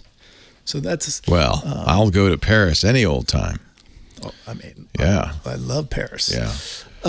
Also in the news this week, the FBI came out. I'm not sure if you talked about this, but QR code scams, and this affects travelers especially because did you read about that with the FBI? Yeah, it's possible to have your QR code bring you to a fraudulent site because you can't. This is a big problem. I've always thought with QR codes, you can't look at a QR code and know that it actually is legit. Right. So if you see a billboard with a QR code and you're a bad guy, you just go paste your QR code over it, and people can't tell. They can't. So they say make sure, if it does bring you to a site where you're supposed to put in your... Make sure it's the right site. Yeah, actually don't do it through the QR code. Just type it in normal. Good idea. Yeah. So keep that in mind. Well, you see them everywhere now at restaurants for the menus. They're just everywhere. Hotels for room service. Yeah. For even for using your phone as the remote for the TV. Yeah. You can just... So, I mean... But you don't have to worry about QR codes in those places, especially if they're indoors. I don't think you have to worry about them. It'd be easy to have a little sticker you put on every QR code. It is, but the ones on the TV where it's actually that'd be harder to fix. Broadcast. Yeah. That'd be harder to fix. Yeah. But also speaking of fake sites, there was also been a warning about fake COVID sites popping up, which for testing. So I mean, I was like, really? Well, like you give them money, but then you go and there's nothing there. No, actually, there's a whole pop-up tent. You go, and they test you. Yeah. But they're just taking your information, and you'll never get the results. Oh, that's terrible. Yes. So... well, how low is that? Also, it seems like a lot of trouble to go to just to get your information. It is. I was shocked when I heard about this. So what they do say is if you are traveling, make sure you go to that city or that state's official website, and they have a list of official testing sites. So don't get scammed. I think it will be difficult to get scammed, but it is happening. So I just want people to be know. I hope everybody sent for their 4 free COVID tests. Every residential address in America gets 4 of them. We that's did. In my notes. Yeah. But they can't be used for travel, unfortunately. They can't. Back into the States. Not for coming back into the States. That has to be proctored. Somebody has to watch you do it. And exactly. These are more just to know if you're okay. But what's important about these, if you are traveling, you take the test before you get on the plane. I had a friend, I think I might have talked about it. He lives in California. He had to go to New York for a 2-day conference. He didn't test when he was in California. So when he landed in New York and went into the Jacob Javits Center, they tested him for this conference. He tested positive. He had to go to his company made him quarantine for 10 days in his room. So a 2-day trip turned into 10. Oh, that's terrible. If he tested using these tests before you got on the plane, you would know. Okay. And that way, at least you're saving money and you're home. So covidtests.gov, make sure you go to that, not some scammy site. They even have a scam site for that, I heard. I'm as sure well. they do. They do. Scammers. This is the national amazing. pastime. How can we game this stuff for our benefit? So we all have to be extra careful. COVIDtests.gov. Dr. Mom says they're the Binax test, not proctored, not monitored. Good for your own benefit, but not necessarily. So you should always check to be used for travel or other requirements, other restrictions. Right. Because there's nobody looking over your shoulder. So. And speaking of travel, Spain came out this week saying that starting February 1st, everyone has to be fully vaccinated no more than 270 days before. Actually, it says no less than 14 days and no more than 270 days prior to arrival. So that means, if you got vaccinated last year, you're not getting in this summer. Get that booster, baby. You got to get boosted. And I think you're going to see this with a lot of different destinations. My stepson has it, but Lisa and I are boosted. We didn't get it. He's locked in his room. The boosters work. Get them. JohnnyJet.com. Thank you, Johnny. Thank you.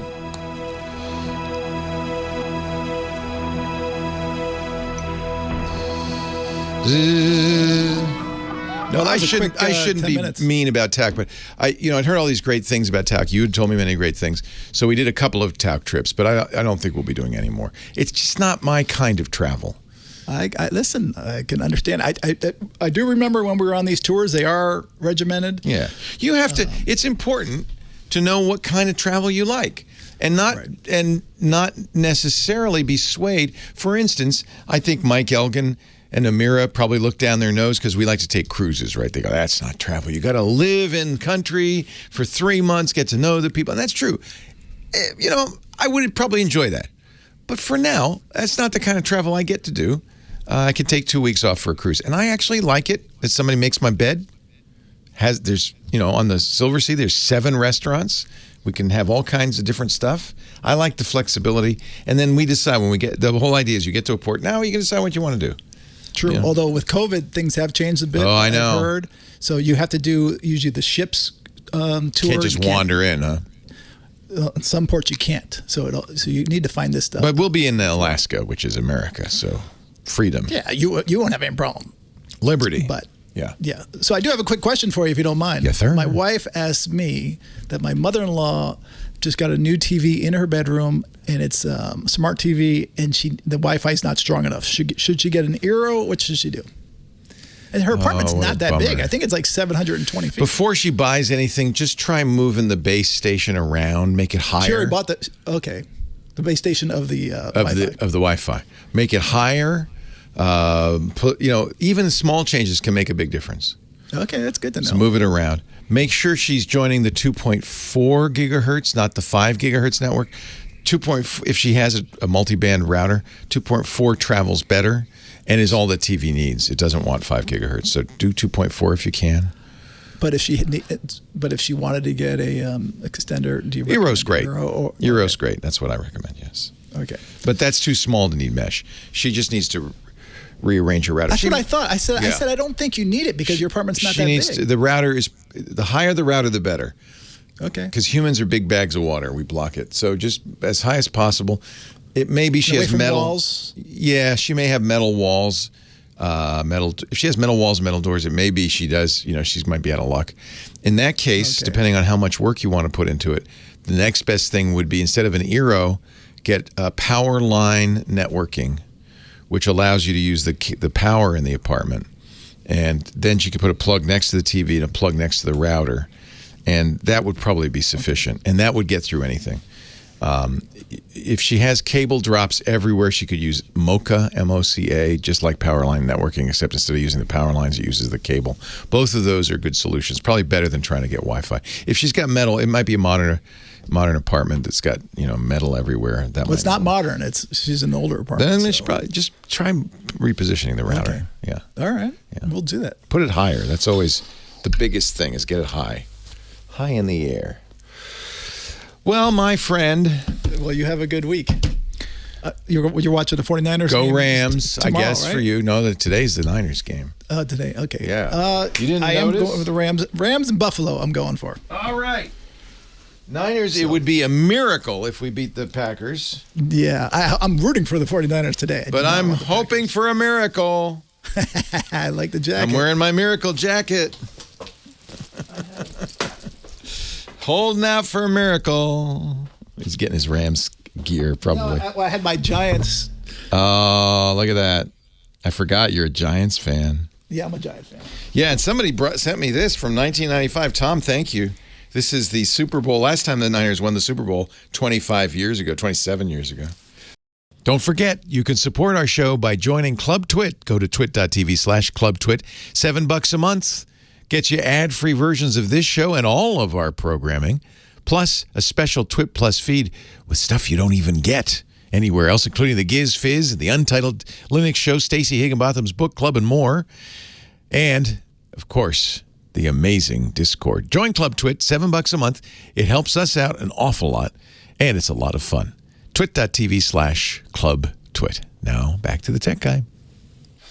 I'm wearing my Rock Lobster hat. Leo Laporte, the tech guy. 8888 Ask Leo. People ask me, why are you wearing a lobster on your head? Because I'm a rock lobster. George is on the line from Encino, California. Hello, George. Hi, Leo. I got a problem. I got a Windows 10, Outlook, Microsoft 365, and the display, the message area, is like sort of like in a portrait setting instead of the landscape. Any idea how to change that? Wait a minute. I have no idea how it happened. Just one morning I turned So on they're something. sideways? No, it's not sideways. Oh, they're just shrunk. They're narrow. Yeah, it's like shrunk in the center only, so like maybe 3 inches wide. How big is your screen? 19. Oh, it's a big screen. So you're getting like, sounds like it's like almost like on a mobile phone, the messages.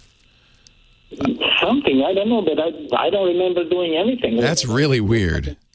That is really weird. And you did you recently? And it's only in Outlook. It's not in anything else. Right. Nothing else. Everything else is fine. So every other program, all the dialog boxes, completely normal. But for some reason, I think it sounds like Outlook thinks you're on a phone. Is what it sounds like. Are you? When you say Outlook, do you mean Outlook the program or Outlook the website? Oh, the program. It's always very confusing because Microsoft has multiple products named Outlook. So you said your Microsoft 365 Outlook, which the one that came with the rest of Office. So it's a program, it launches, but for some reason the dialog boxes are still are the wrong aspect ratio. Well, it was good since I installed it, 2 years ago, whatever, Yeah, and all of a sudden. Last week, just flipped this way, and I spent hours and hours and couldn't figure it out. I have never I don't blame you for calling, George. I've never heard of such a strange thing. And you can still use them, right? You can still read them. It's just annoying. Right, yeah. That's about it. So, that is the strangest. Text message instead of or email that is, like to be displayed 5 lines, Yeah. Just a 20 lines straight down, so. Okay. Oh, I get it. So, okay. So you know that in Outlook you have a choice of various pane arrangements, right? Window pane arrangements. So I would go to that menu item. I think it's under View, but I can't remember off the top of my head. And look at the various I think they call them layouts. Maybe choose a different layout just to see if that's a layout-related issue. I suspect it might be. So you're saying, see, now I think I understand a little bit better. It's not the pop-ups that say, would you like to save this file, cancel OK? It's not those. We call those dialog boxes. They're asking you a question with buttons. It's not those? No, I get what you're saying. It's one of the panes, and it's for the message pane that's going all the way down? Yeah. That's in the layouts. The multiple lines out there instead of, let's say, 5. Yeah. Now, when you said that, I thought, I think I know what he's talking about now. Yeah, that's a layout. So you could choose different layouts, and it's a very easy thing to accidentally change the Outlook layouts. And they do that because some people want to see more of the message, for instance. Some people want to see more of the, the list of messages. So you can change how your inbox looks by going to the View tab. Actually, the ribbon, if you've got a ribbon, will do it. And then there's a Change View button in the current view. And actually, now that I realize it's in the ribbon, that would be a very easy button to accidentally click. So go to Change View in the current view group and select different views till you find one you like. The other thing you can do, and this might have happened as well, you can rearrange them manually by moving your mouse to the border and dragging it. So it won't work.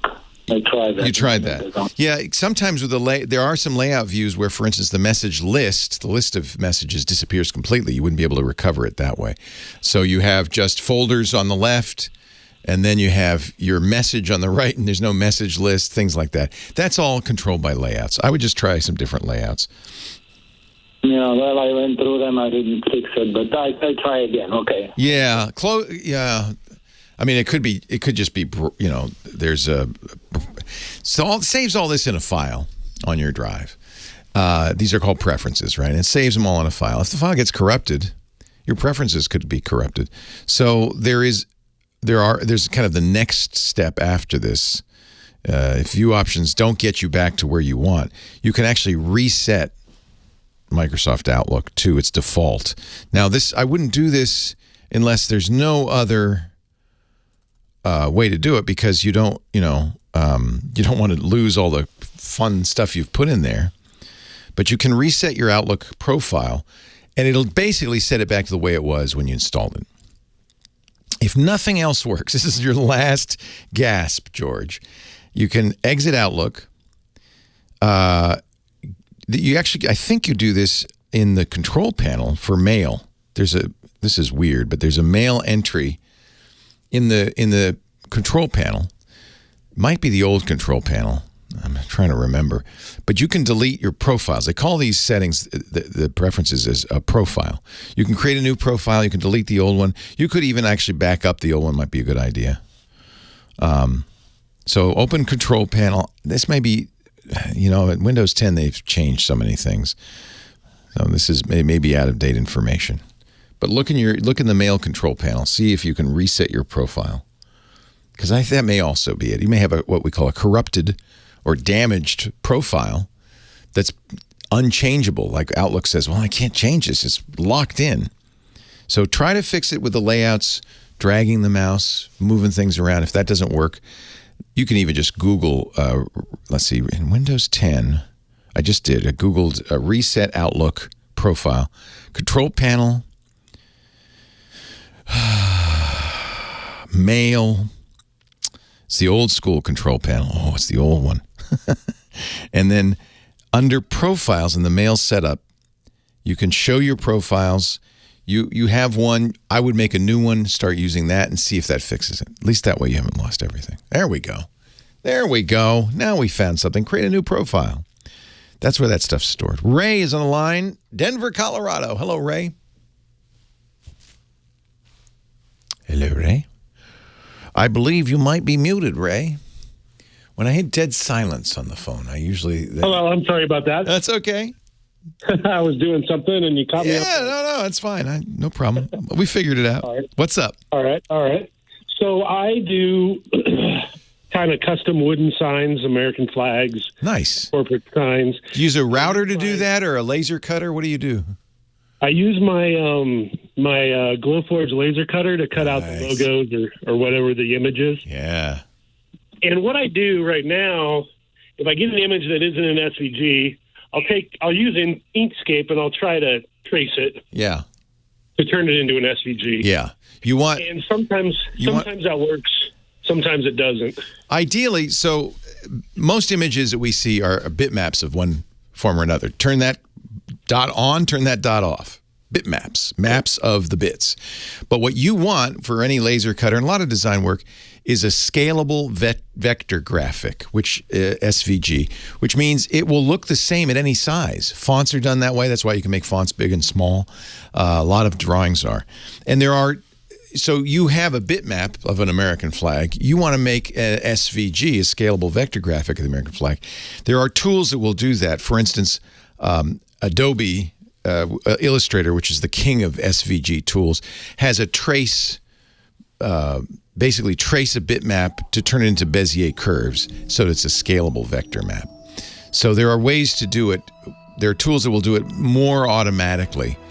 But if you think about it, it's a challenge because it's got to find the outline. It's got to ignore color. I would try Illustrator. Leo Laporte, the tech guy. So what are you using right now? So right now, what my process is if I get an image from a customer, then I will trace it through Inkscape. And that works sometimes. Yeah, and that works sometimes. And then somebody is recommending in the chat room Vector Magic. Okay. So it easily converts, it says, JPEGs, PNGs, GIFs into PDF, or PDFs are also scalable, or SVG or EPS. All three formats are standard scalable formats, and I'm sure your laser cutter could handle any of those. And this will actually do it online.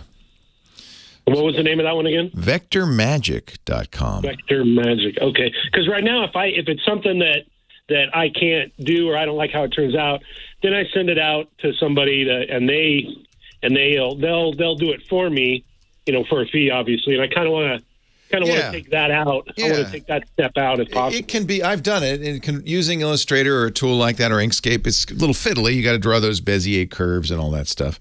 This one looks like, and I don't know, how well it's going to do will depend a lot on. It's using, AI to figure out where the edges are, because that's basically what happens. This is an edge.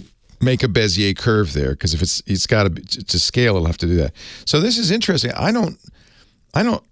Let's see. It looks like there is pricing. $10 a month for the online edition, or you can buy it for one-time fee. I would try it, obviously on the website first to see how well it does. Right. But this Corel Draw will do it. A lot of programs will do it. The question is how much work you'll have to put in. Exactly. Yeah. Do you have to draw these curves and kind of tweak it and so forth? I would try this Vector Magic. This looks pretty cool, actually.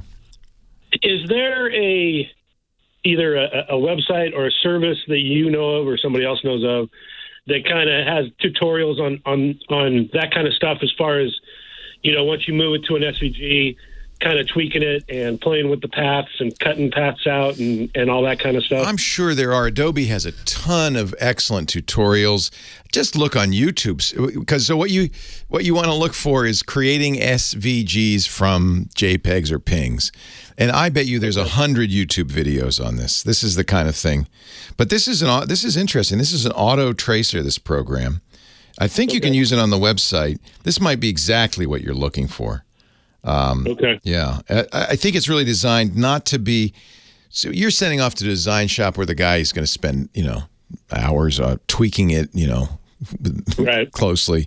But maybe you can get all the way there, depending on how high resolution your laser cutter is. You're not doing color, so that makes it a little easier, right? Yeah. No. Yeah. All I'm doing is cutting out 1/8-inch wood.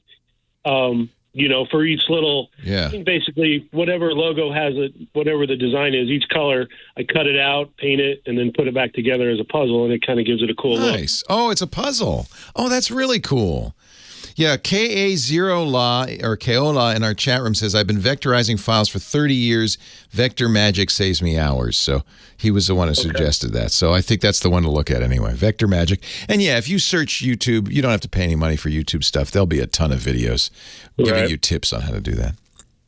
All right, cool. I appreciate it. Thank you. My pleasure. Have a great day.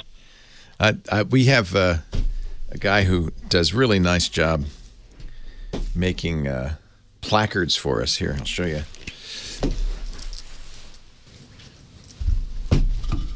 He uses his router. He's in Hawaii. I'm trying to remember your name. I'm sorry. I know you, ma'am. These are beautiful because They're raised, but I think this is all done by hand. I don't know, maybe not. It's very high quality. It does a really good job. So the Mini Cooper, some of you are interested.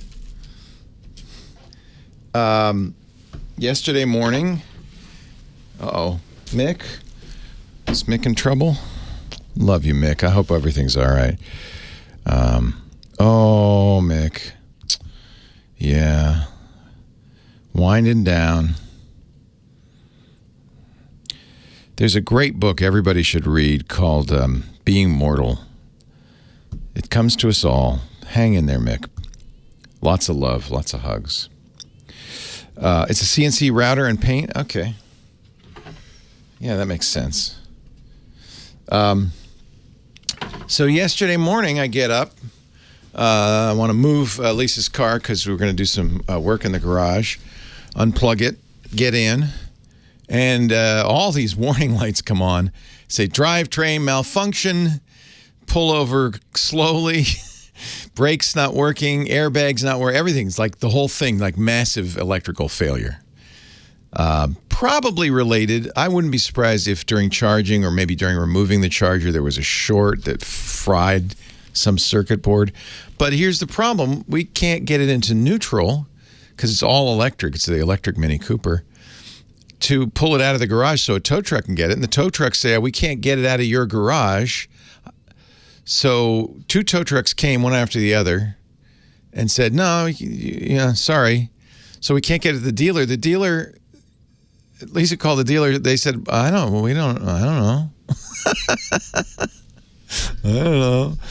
They said, well, you got to send a tech out then to fix it because, it's only a month or 2 old. So it is basically a hunk of metal in the garage right now. I'll talk about it to Sam about it. I think this is a problem with modern vehicles is they're so computerized. If you fry the board... there's got to be a manual override to put it in neutral. There's got to be. But I went through the whole manual. I looked online. None of the things it says to do work.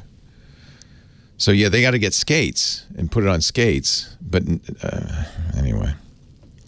Mick, I love you, man. Just hang in there. You rock. You rock. I'll never forget meeting you out in Athens. And we love you. I think it's been my experience with a lot of these electric cars, especially the ones that are the first for this company. The dealers don't know what's going on. So it's just, it's a very nice paperweight. Well, it says you may not. It says do not. It will damage the car. I saw somebody who got his Mach-E towed and it destroyed the battery because of regen. You got to get all 4 wheels off the ground. You cannot tow it by lifting up one end. Yeah, Being Mortal, incredible. We should all read it, especially people with older parents. Mustang's fine. Except there is a recall for the windshield and the roof flying off because the glue's not good. And there's another case. The dealer goes, yeah, I've been calling them every 2 weeks for the last 2 months since I got the recall. Yeah, we're trying to figure out what to do.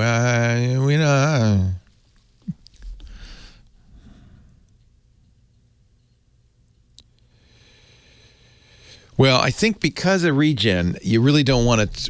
My Mach-E is all-wheel drive. It's got motors on both axles. So, but I think I read also that you don't want to tow the Mini, even if it's front-wheel drive. So even if you could get it get the front up and tow it on the rear-wheel drive, you don't want to do that. Yeah, I think if we could get it on skates and get it out of the garage, they could put it on a flatbed and do it. But nobody wanted to do that. So. Yeah, that was the story, Scooter X. I paid close attention to that one. Well, it's glass. It has to be glue.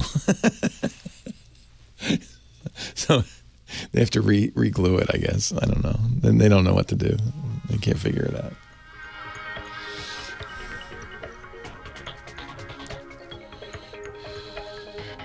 In the manual, Scooter X, it specifically says do not tow. You must put it on a flatbed.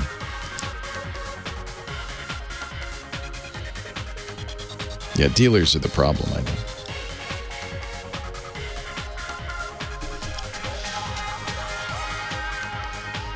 Well, hey. How are you today, Leo Laporte, the tech guy? Time to talk computers, the internet, home theater, digital photography, smartphones, smart watches. Jeremiah on the board today.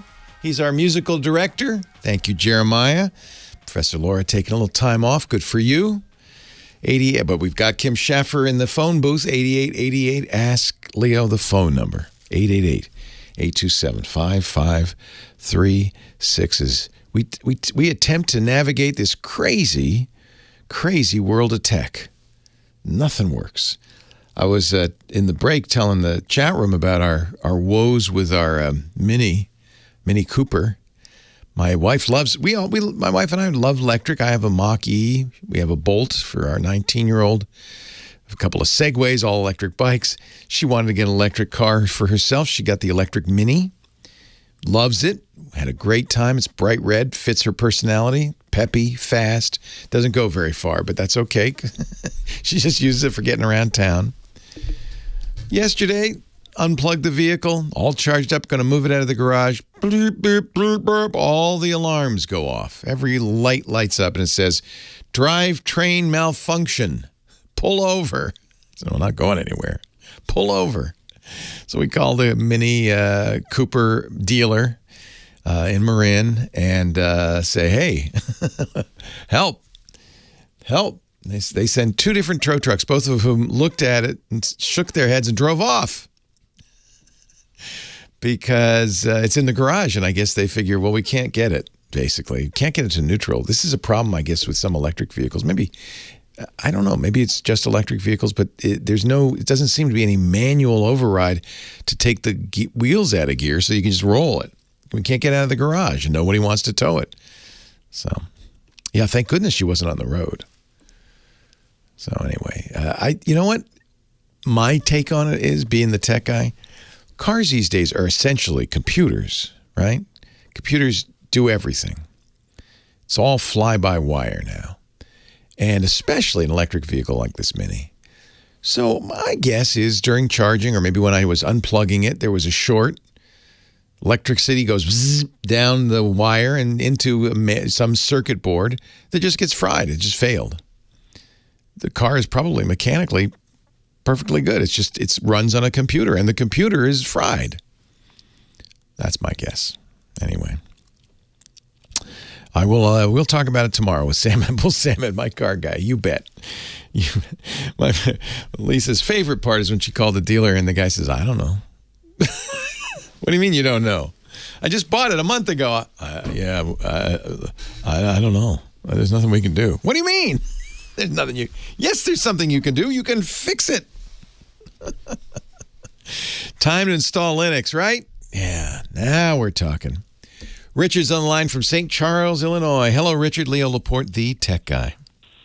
Hi, Leo. Hi. I'm interested in getting a super cheap, maybe Chromebook or something. All I want to do with it is to pick up internet stuff. Yes. I would like it, though, to have a printer so I can hook my Kyocera printer to it. So this Google kind of messed that printing part up a little bit. Chromebooks are designed for picking stuff up on the internet, because if you should happen to pick up a bad thing, a little bug from the internet, Chromebooks are almost impervious. They don't, they're not like Windows or Mac. They're not general purpose operating systems designed to, work with whatever you pick up on the internet. They don't work with anything on the internet. It's basically a browser. So, good choice for surfing the internet securely. They're lower cost. They're simpler. You don't have to become a security guru to run them safely.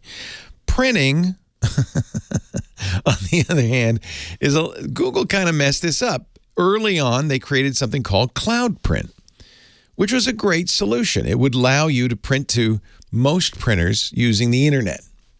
You know, Chromebooks aren't much good without the internet anyway. That's really, they're designed to be on the internet. So they figure, well, you must have an internet. And in most cases, most printers these days are internet enabled. You can get on Wi-Fi. And because Google was supporting Cloud Print, Apple has something similar called AirPrint. Most printers come with Cloud Print and AirPrint built in. Then Google killed it.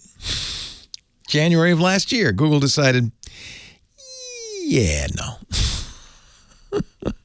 Just another thing in the Google graveyard.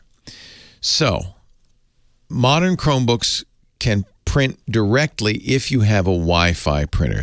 You're not going to... Do you plug in your Kyocera via USB port, or is it on the network? Is it Wi-Fi enabled? It's USB port. So, that means it needs a driver on the Chromebook. That might be more tricky. I don't know if you can print direct. We call that direct printing. Let me see if you can print directly. The Google's idea is, oh, no problem. We'll just, work. You can set your Wi-Fi printer up to work with the Chromebook. But I don't know if you can do it with USB. Anybody know off the top of your head? I'm looking to the chat room. That's a really interesting conundrum. Is it possible to use one of these little plug-in memory devices and pull it off of that and plug it? Yeah, you could Wi-Fi enable your Kyocera probably. When we started going through this transition, a lot of companies, HP would sell these little boxes you put on your laser jet to make it print. I guess maybe you can. So the problem is you want to make sure you can print with that particular printer. I'm looking at a Google document that says you can connect your printer via a USB cable. When you use a cable, a notification will appear. Follow on-screen instructions. So you don't have to use Wi-Fi. That's good news. To connect it, you'll do the standard Control-P to print, and it will then show you what printers are available. Of course, it has to understand your Kyocera. How old is that Kyocera? Oh, I'd say about 4 years. Yeah, chances are good it'll work. But I understand you want some sort of guarantee before you buy a Chromebook. So if you buy a Chromebook, buy it from somebody with a good return policy is probably the best bet. I am looking at Google's, and I'll put a link to this in our show notes, Google's support pages for printing from USB to a Chromebook. It sounds like it would work with most printers. It may not have all of the printer's features capable, but if you're just doing standard printing, I don't think you'll have a problem with that. Right. So I'm gonna say 90% chance it'll work. So just make sure you have a good return policy. Go to a big box store somewhere like that to buy your Chromebook. My recommendation, if you buy a Chromebook, if you can, get it with an Intel processor and 8 gigs of RAM if they've got it. Storage is not as important because everything is happening in the cloud. You'll be using Google Drive to store your documents more than local storage. But a Chromebook is a great choice. And then printing, unfortunately, thanks to Google dumping Cloud Print. Your Kyocera probably supported Cloud Print, but I'm going to guess that it's going to be able to use it just as a kind of standard USB printer. It does support USB printers. That's the good news. Mm-hmm. Good. Can't guarantee that particular printer, but I would guess it's using a Linux printing driver system called Cups, because actually Chromebooks are in fact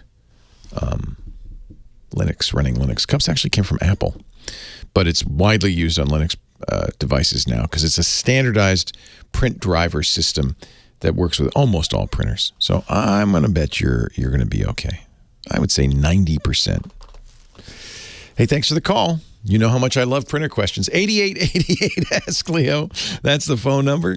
Coming up in just a little bit, about half an hour, it's the Giz Wiz, Dick Debartolo. But meanwhile, more of your calls. 888-827-5536. Show notes, they're at techguylabs.com.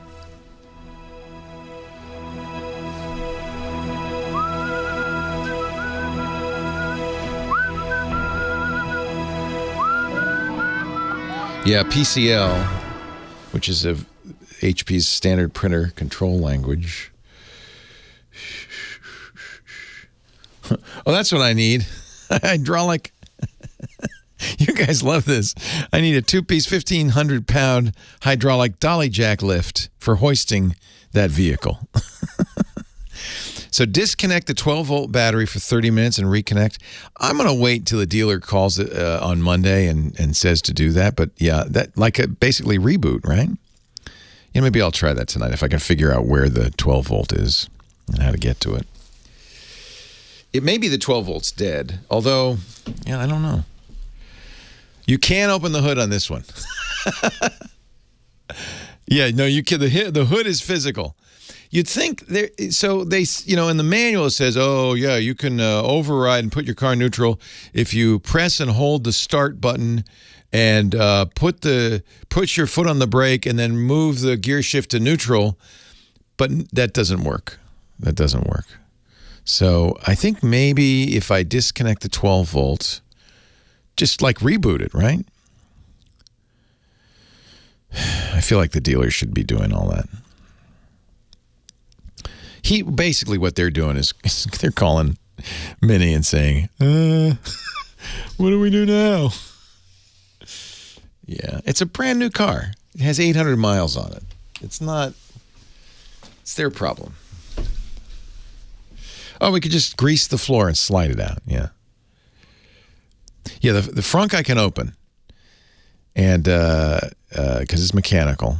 I haven't looked for the 12 volt.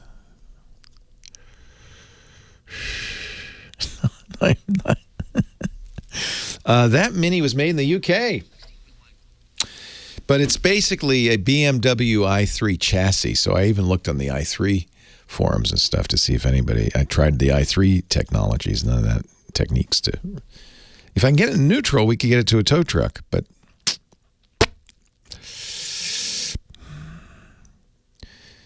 Oh, there was a Frontline. Honestly, the book is worth reading. It's so good. It's so good. I don't think it's a lemon. I think something went wrong. It's electronics. It's only a lemon if they can't fix it, right?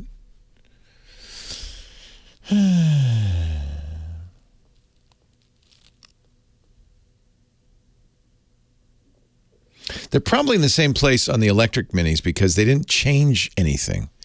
They just took the engine out and put the battery and everything there. That's why it's front-wheel drive.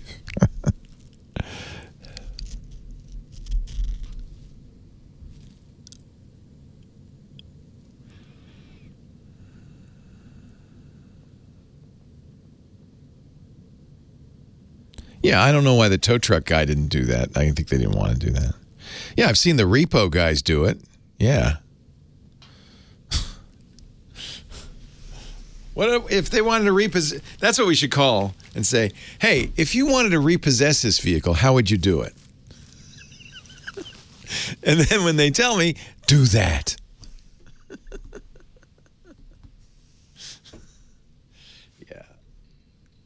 It's unbelievable that Google Cloud Print. It's like, what? After you got all these printer companies to install it?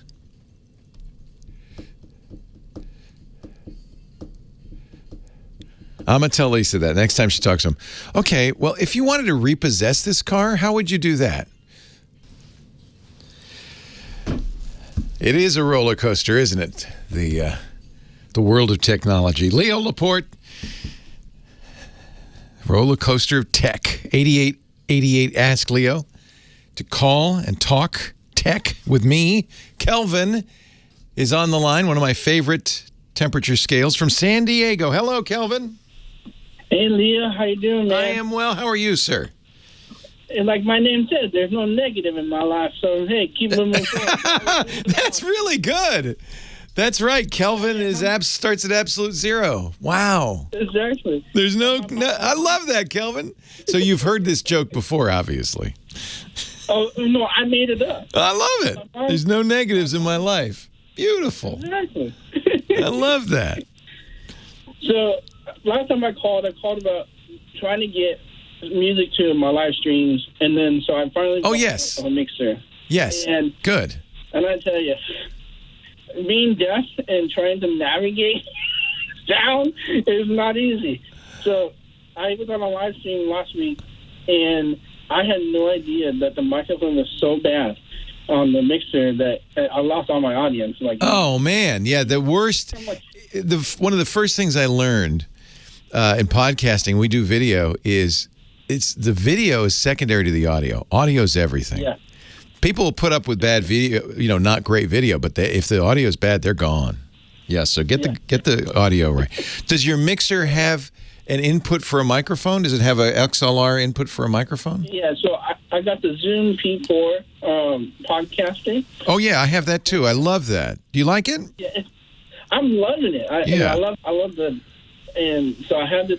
So what I'm really trying to understand is what is the difference between like just a normal headphone jack that you just put your headphones into the I guess the 3.5 ports at the bottom. Yep. And then it has the TRRS port where you can plug in and then you can connect your phone to it. Right. And you can take the phone call. You can do that. What's the difference between like the normal, like when you plug in the AXC cable, whatever you plug into your car? Yeah. The aux cable. Yeah. Yeah. Yeah. So what's the difference between that? Can I just buy an aux cable and it still work, or?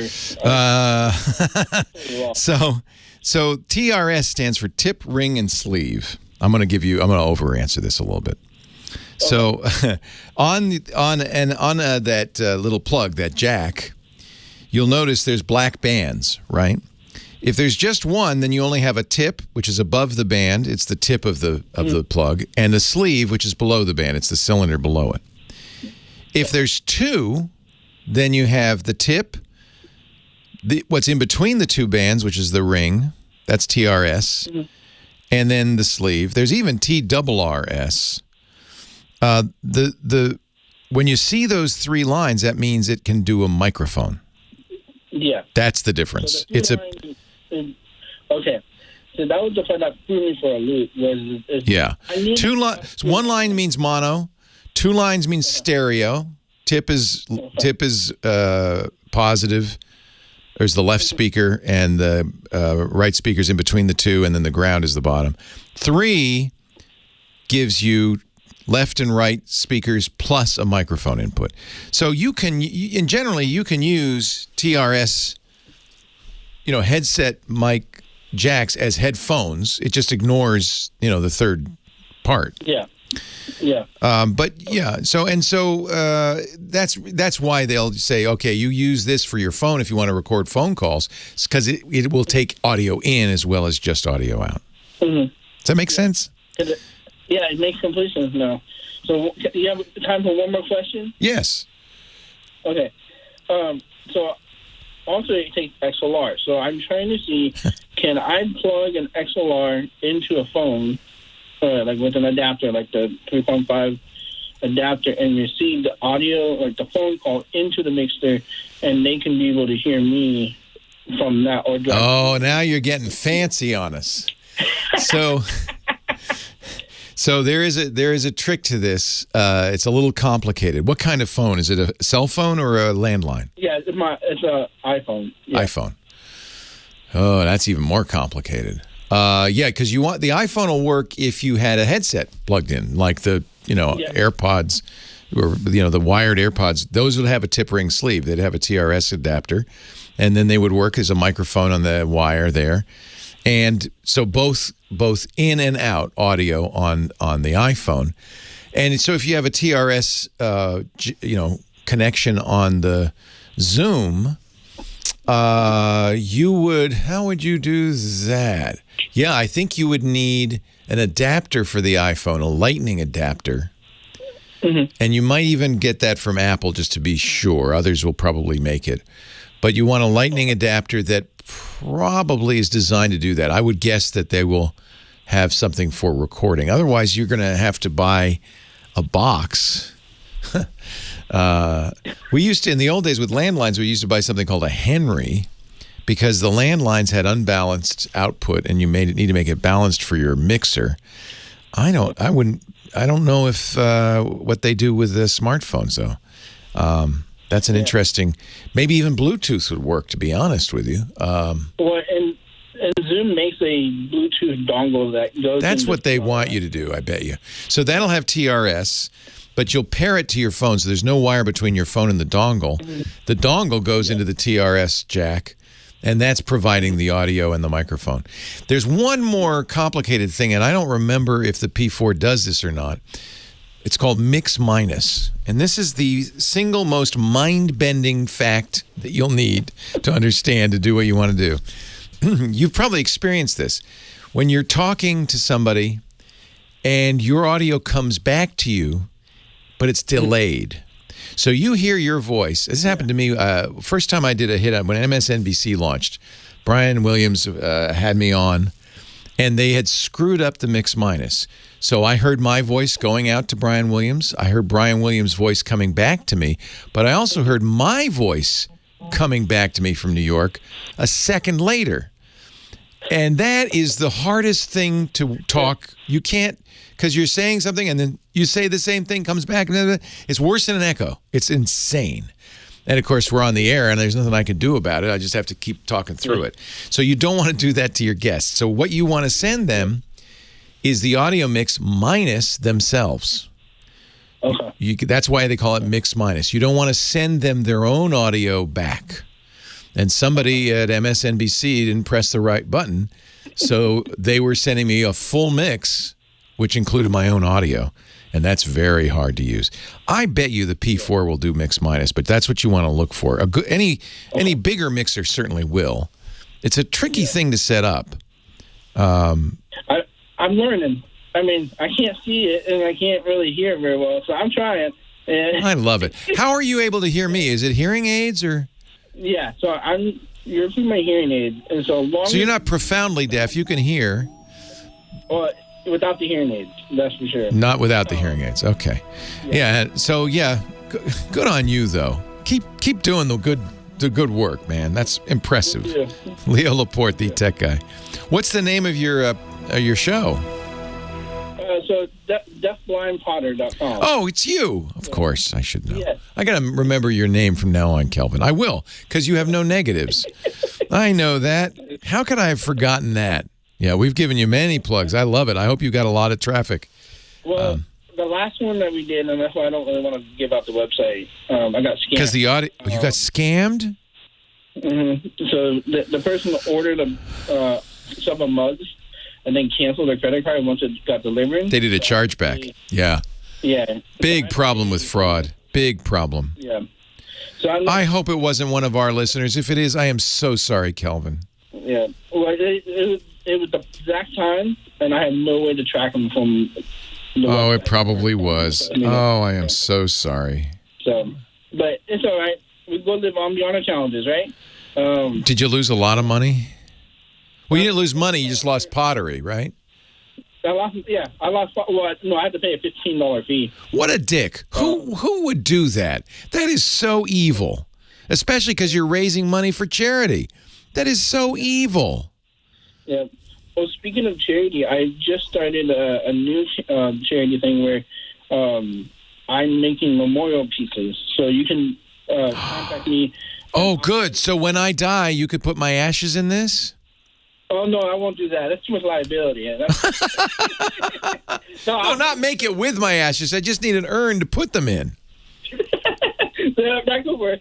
Although you could actually, that's an interesting idea. Make some pottery with my ashes. That possibly. That plate there, that's Leo. That is. I have to do that. Actually, would work.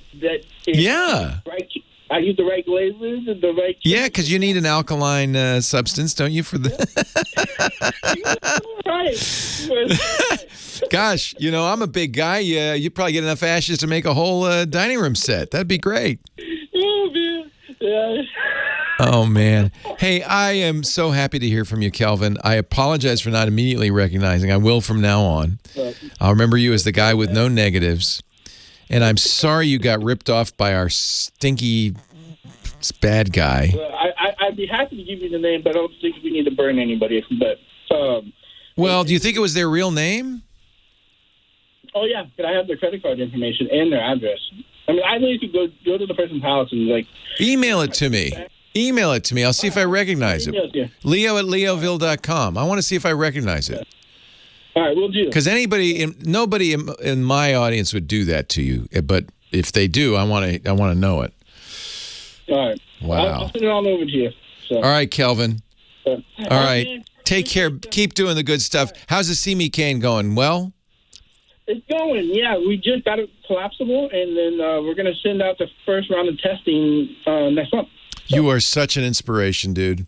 So you are amazing. Thank you. I'm glad you like that P4. I got one for my son for Christmas. I think I might have told you that. Good, yeah. He hasn't opened it yet. It's so good, though. Yeah, I think it's a brilliant idea. I thought about putting it in, and then I can play the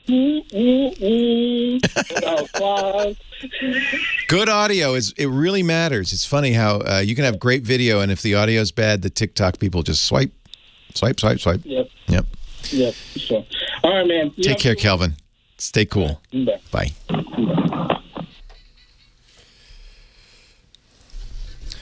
Yeah, because it's an electronic shifter. So you can't get it in neutral. If I could put it in neutral, I could do it. We even baffled the head of repair at the Mini of Marin. Oh no, unfixable. Leo Laporte, the Barracuda of Tech, 8888. Ask Leo the phone number. Let's get back to the phones. I'm having some fun. It was nice to talk to Kelvin. I forgot all about... Oh, no, he said he doesn't want me to plug his thing on the air. So I won't. When he comes back, when he's got it all worked out, we'll figure it out. Henry is next. Harry on the line from Upland, California. Hello, Harry. Oh, good morning. Good afternoon. How have you been on hold that long? Oh, is it? It's okay. I'm just teasing you. Oh, it is afternoon, isn't it? I'm just teasing you. Sometimes people are on hold for hours. I hope. No, I haven't been on hold. Oh, good. Thank you. Good. Since when you gave out your number, you said 55666, which I guess helped me out because it was 75666 on my phone. Oh dear. 8888 Ask Leo. That's the only one I know. It's 827-5536, I think. Anyway, it worked. So welcome. What can I do for you, Harry? I have a problem with I want to buy a new cell phone, and the primary purpose is to travel overseas. When I travel overseas, I get off the plane, let's say in France, and I need to find a motel or a hotel. So I need a cell phone that works fairly well. I have the option of two providers. One provider will give me a very good price on a phone, almost half price. I can buy a Apple at $199. Wow. SE 128 GB. I don't know if that's any good or not. It's okay. It's their inexpensive phone. That's a good price. It's subsidized. It means you'd have to be a customer for a couple of years. An iPhone is a good choice for an international phone because. So what do you want for an international phone? You want number one. You want it to work on all the radio frequencies, and iPhones do. They're very good about that. A lot of phone companies, Samsung's a good example, will make different models for different regions, which means different antennas and different radios and different frequencies, and so you have to be careful. You can easily buy a Samsung phone intended for Europe and the Middle East that in the United States won't get some kinds of LTE. So the problem with this provider is that they told me that none of their phones will work overseas. Well, there you go. Because they have AT&T. Yeah, so here's the deal with that. This provider, Straight Talk or somebody like that, is reselling AT&T. Often, that's what's called, they call that in the business an MVNO, a mobile network virtual operator.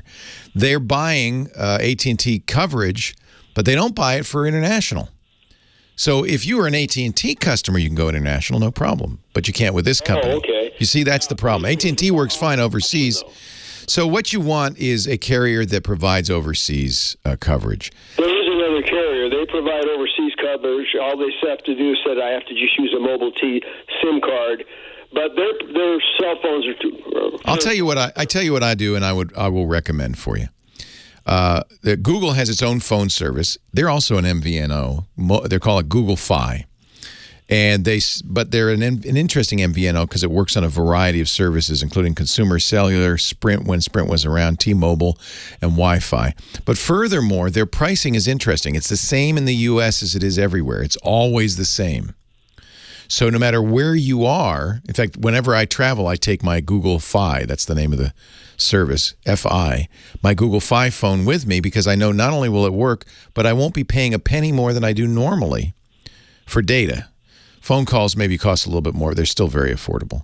So if you go to fi.google.com, they offer a variety of phones. I would recommend a 4A or a 5A. They even have a 5A 5G that works with all the 5G networks. It's a few $100. And then their service is $20 a month for unlimited voice and text, and then $10 per month per gigabyte with a cap at 6 gigabytes. So it's not going to be more than $80 a month, and it's usually most months I pay $20 or $30 a month. I don't, it's not too expensive because it uses Wi-Fi. And, a lot of the times when you're traveling overseas, you're at the hotel, you're at a coffee shop, even the airport, you'll have Wi-Fi, and it'll prefer that. Well, at present, I'm only paying $10 a month. Well, $10 a month is not going to get you an international coverage, I could promise. I don't use it for anything. Yeah. $10 a month for international coverage, that ain't going to happen. Well, I mean that's for statewide. Yeah. You're using MVNOs like Straight Talk. In fact, I bet is it Straight Talk? Yeah, it's called Pure Talk. Pure Talk, okay. A lot of times these guys won't offer international plans because they buy AT&T US only, for instance. I get that, yeah. Yeah. So, I didn't know that. Yeah, that's why. It's not that it won't work. Their phones will work fine. They sell iPhones. That'll work fine. It's just they don't have service. They don't have roaming deals in Europe, for instance. Is there any kind of card I can buy over? Let's get off the plane. There's something I can buy locally to put in the... Well, you can always do that. But then your number changes. Suddenly you've got a French number. Oh, really? Yeah, because that SIM is not just the data SIM, it's the number. One thing you can do, get any phone, even the phone you've got right now. Google Fi for $10 will send you a SIM. You don't have to use it in the U.S. You just pop it in when you get there. It'll work just fine. You can replace it, but you're going to have a Google Fi number. So to keep your existing number, you'd have to port it over, which you can do to the new carrier. The problem is you go with Verizon, AT&T, T-Mobile, it's more expensive. T-Mobile does have an international data plan. They're the best for traveling international, but it still can add up. I would look at somebody like Fi that supports international travel. The nice thing about Fi is you can stick with your cheap phone in the U.S. and just pop in the Fi SIM when you get into Europe. And you have it with you. You don't have to find somewhere to buy one and pop it in and get a new international number, that kind of thing. You mean I currently have a Moto E6. I mean, it is a cheap phone. Yeah, and it'll work fine. I can pop the little... Pop the little SIM card out, put in the Google Fi SIM, and you're good to go. Oh, really? Yeah. You can. As my provider in the States, though. Yeah. Is your travel mostly in Europe? No, not necessarily. So it's all over. All over, yeah. Yeah. So Europe, the EU has roaming agreements so that any European carrier will work in every every Schengen country in Europe. That's new, relatively new, last few years, and that's nice. So you don't have big roaming charges as you go from Liechtenstein to Monaco. Mm-hmm. But you still are going to have to get a SIM when you get in country, and that's going to have a European phone number. So I like the idea of there are like I said, Verizon, T-Mobile. T-Mobile is probably the best carrier for international coverage. You could get a T-Mobile SIM, put it in your. I don't know if your E6 will work internationally. Probably will. That you'd have to check too. If you go to gsmarena.com and look up the E6, it'll tell. It's an E3. I'm sorry. E3. Okay, that's pretty old. Yeah. Yeah. But if you go to gsmarena.com, you can look up any model phone. It'll tell you what radios it has, where those will work. So you can see which countries it'll work in. It sounds to me like you probably do want to get a newer phone.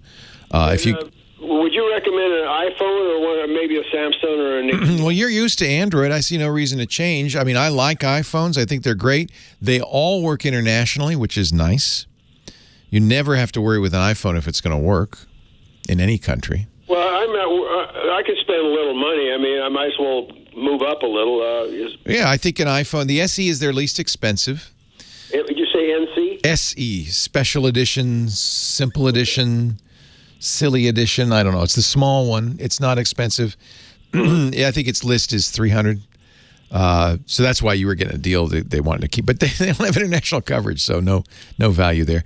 If you like Android, you will love the Pixel 5a 5G. And you can get that from Google Fi directly and make Google Fi your carrier. And I honestly think that's a good choice. Pixel A5G? It's the 5A 5J. And if you go to fi.google.com and shop, you can see all the phones they've got and the prices and so forth. You don't need the latest. You can just get in fact, they even have some Motos, the Moto G Power. That's $99. Leo Laporte, the tech guy. That's what I get my daughter. That's $99, pretty good. That's the latest Moto. Really good battery life. That should work internationally as well. In fact, anything you get at fi.google.com should work internationally just fine. Thank you very much. Hey, you're welcome. Where are you going next? I want to go to a place called Albi, France. It's on the Tara River. Is this just for fun? Yeah, it's just for laughs. Man, I'm so jealous. Well, I got to spend my time moving. I'm 76, so I enjoy it. Yeah, I waste my time here in the States. No, enjoy it, man. I think if you really do travel that much, that's why I have a Google Fi phone. It works everywhere I go. I don't have to worry about special arrangements or anything like that. My phone number doesn't change. People can reach me from the States. How long do you spend when you go to Albi? How long will you stay there? This next trip, I want to start in Albi. Then I want to move. It's in southern France, and then I want to go to Italy. I am so jealous. Is it just you? Just me, yeah. How fun is that, Harry? But that's why I need a good phone so I can find cheap places to stay. Yeah. Because you're walking around the streets, you just run into very high-priced hotels. Yeah. No, you'll find a little B&B somewhere, and yeah, that's the best way to do it anyway. Exactly. Yeah. In fact, now that we can do that, we've got maps. You never get lost. I think a smartphone is the best possible travel companion. Do you? Okay. Oh, and that's why it probably is worth getting one that has good data, good coverage. Smartphone 5A, 5J, I think. 5G. It's a 5G. It uses 5G networks. But 5G. Yeah, go to fi.google.com. Okay, I will. And it's their Pixel phone. That's their homemade. But the 5A, 5G, I think is probably the right phone for you.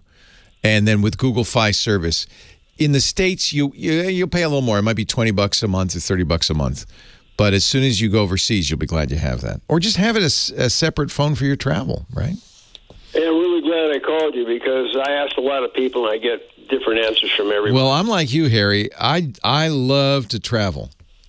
That is my thing. So I'm with you on this, and I think you're doing exactly the right thing. Well, thank you very much, sir. Have fun. Okay, good talking Take care. to you. Good to talk to you. Bye-bye. I'm so jealous. I want to go to Albi. It's a UNESCO World Heritage site. Is the city around the Cathédrale de Sainte-Cécile, Albi Cathedral. The first cathedral built in the aftermath of the Albigensian Crusade. Hello, Dickie D. Leo, how you doing, pal? I am fine. I am rooting for a thing called the 49ers. I could tell by your jacket. Yes. You could wear this at the disco. Yeah, I could. Does it light up? No, but it doesn't need to. It reflects the light of a million suns. Oh, okay. Just wearing it looks like you're on fire. Well, yeah, it does. No, I do. It's good. Great. Yeah. So, what's going on in Disneyland? It's cold. So Michael got COVID. What? He's so it's a breakthrough case then, right? Yeah, he's boosted. In fact, he just got boosted 2 weeks ago, so he's like maximum. But he was hanging out with somebody who had a sore throat, headache, and didn't think anything of it. And, of course, Michael got it. We told this person, you get tested. He got tested. We got the results this morning. Yeah, he had it. He just thought, you know what happens? We've heard like people are dying from COVID, so you don't think, a breakthrough infection. It's just a sore throat. That's just a cold. And that's all Michael has is a sore throat. But we locked him in his room, and we got tested. We're negative, but oh my gosh.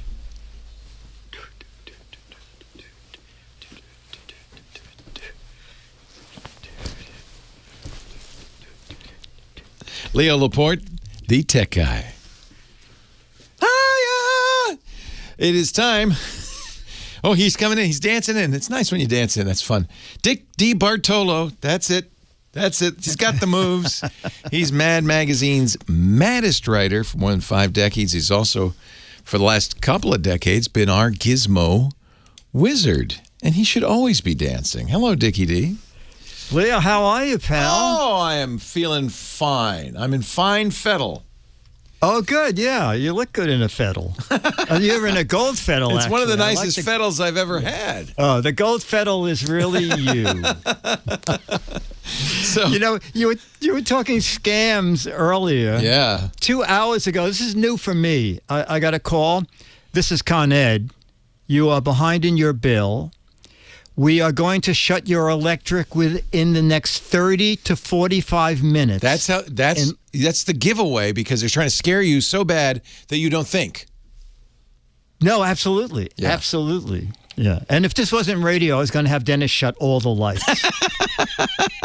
It's awfully dark in here. What happened? Yeah. Did you not pay Con Ed? Yeah. So that was really a shocker. Normally, they say in 48 hours we're going to do something, but this is in 30 to 45 minutes we're going to shut it down. And that's how you know it's a scam.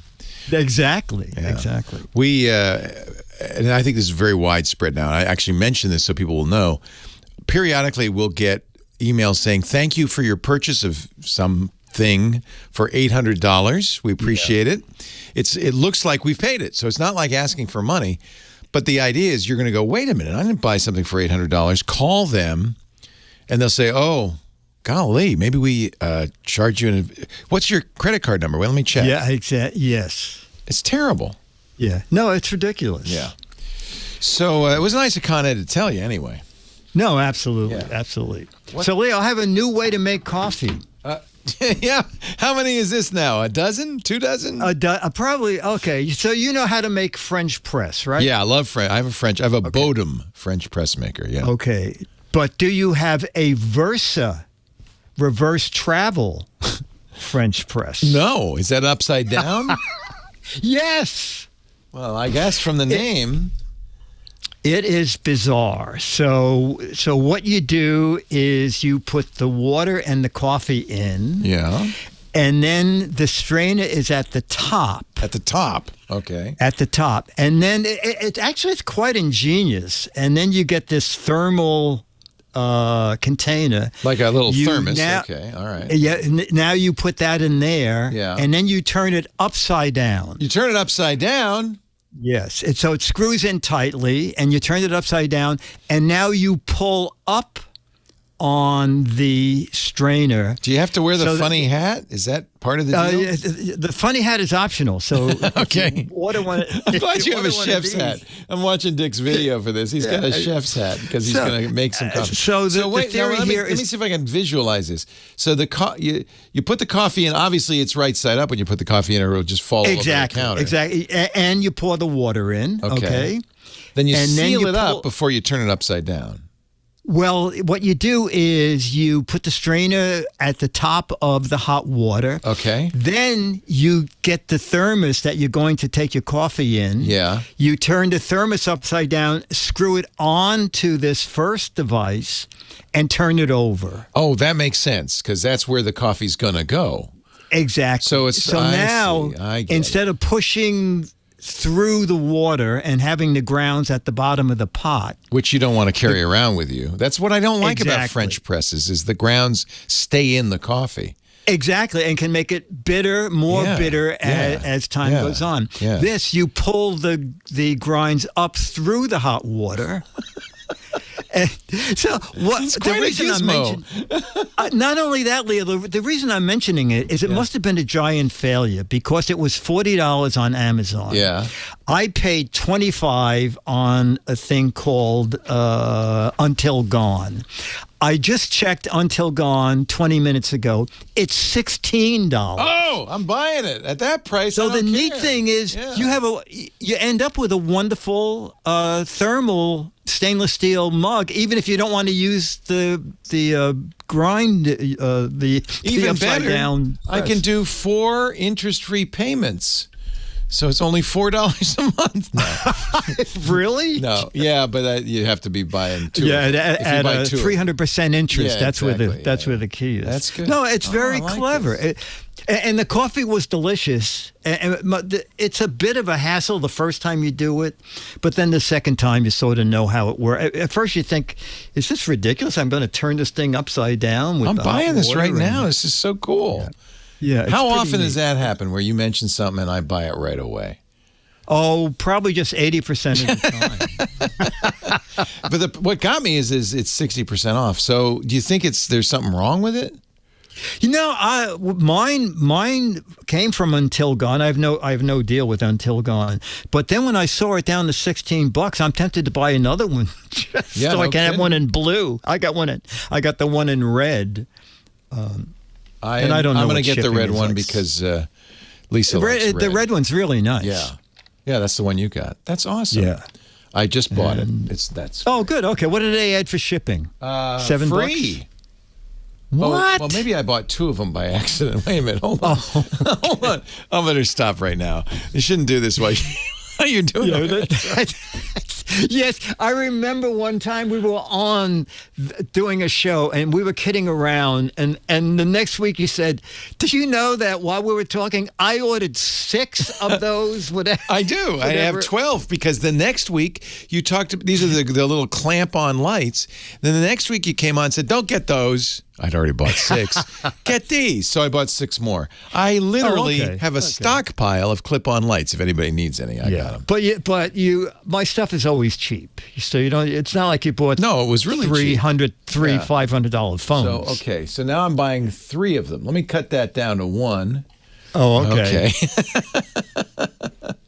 Yes, continue. Okay, good. I think I got it now. If you want to know more about this or see the video of Dick in his chef's hat, go to gizwiz.biz. That's his website. Shipping is $1.95 for one of them. Whoa, that's great. Yeah, so the total is under $20. Yeah. I'm getting another one for a gift. Yeah. I won't give it to you because I know. Yeah, I already know how much it costs. Don't give it to me. That's awesome. That's really awesome. Is this Until Gone site a good? What is that like? It's not bad. It's not bad. The only gripe I have against them is they have this thing where at the bottom of every ad every day it says if your email is here, you won a $50 gift certificate. Well, so far I won twice and I have never gotten anything. They just want your information, of course. Yeah. Gizwiz.biz, that's the website. You click the button that says the Gizwiz visits the tech guy. You could see this and all the other things, including those clip-on lights that he has offered to me to get. Enhance my life with. Yes, there that's you go. The word I was that's what we were searching for. You'll also find a link to the What the Heck Is It contest, a chance to win autographed copies of Mad Magazine, Mad's memorabilia, because he's worked at Mad for so long, and I guess he never threw anything out. Anyway, it's all there, gizwiz.biz. Dick's wonderful podcast, gizwiz.tv. Thank you, Dickie D. Okay, buddy. See you next week. All right. Take care. And thanks to all of you for joining me. Thanks, Jeremiah. Good job today, Jeremiah. And thanks to Kim Schaffer for answering the phones. Most of all, thanks to you for calling in and listening. I really appreciate it. And I hope we can do this all again next time. Will you? Will you come back? Okay. I'll be looking for you. I'll be celebrating a 49ers victory, maybe. Meanwhile, I am Leo Laporte, the Tech Guy. Have a great Geek Week. Well, that's it for the Tech Guy Show for today. Thank you so much for being here. And don't forget, TWIT, T-W-I-T. It stands for This Week in Tech, and you'll find it at twit.tv, including the podcasts for this show. We talk about Windows on Windows Weekly, Macintosh on Mac Break Weekly, iPads, iPhones, Apple Watches on iOS Today, security on Security Now. I mean, I can go on and on and on. And, of course, the big show every Sunday afternoon, This Week in Tech. You'll find it all at twit.tv. And I'll be back next week with another great Tech Guys show. Thanks for joining me. We'll see you next time.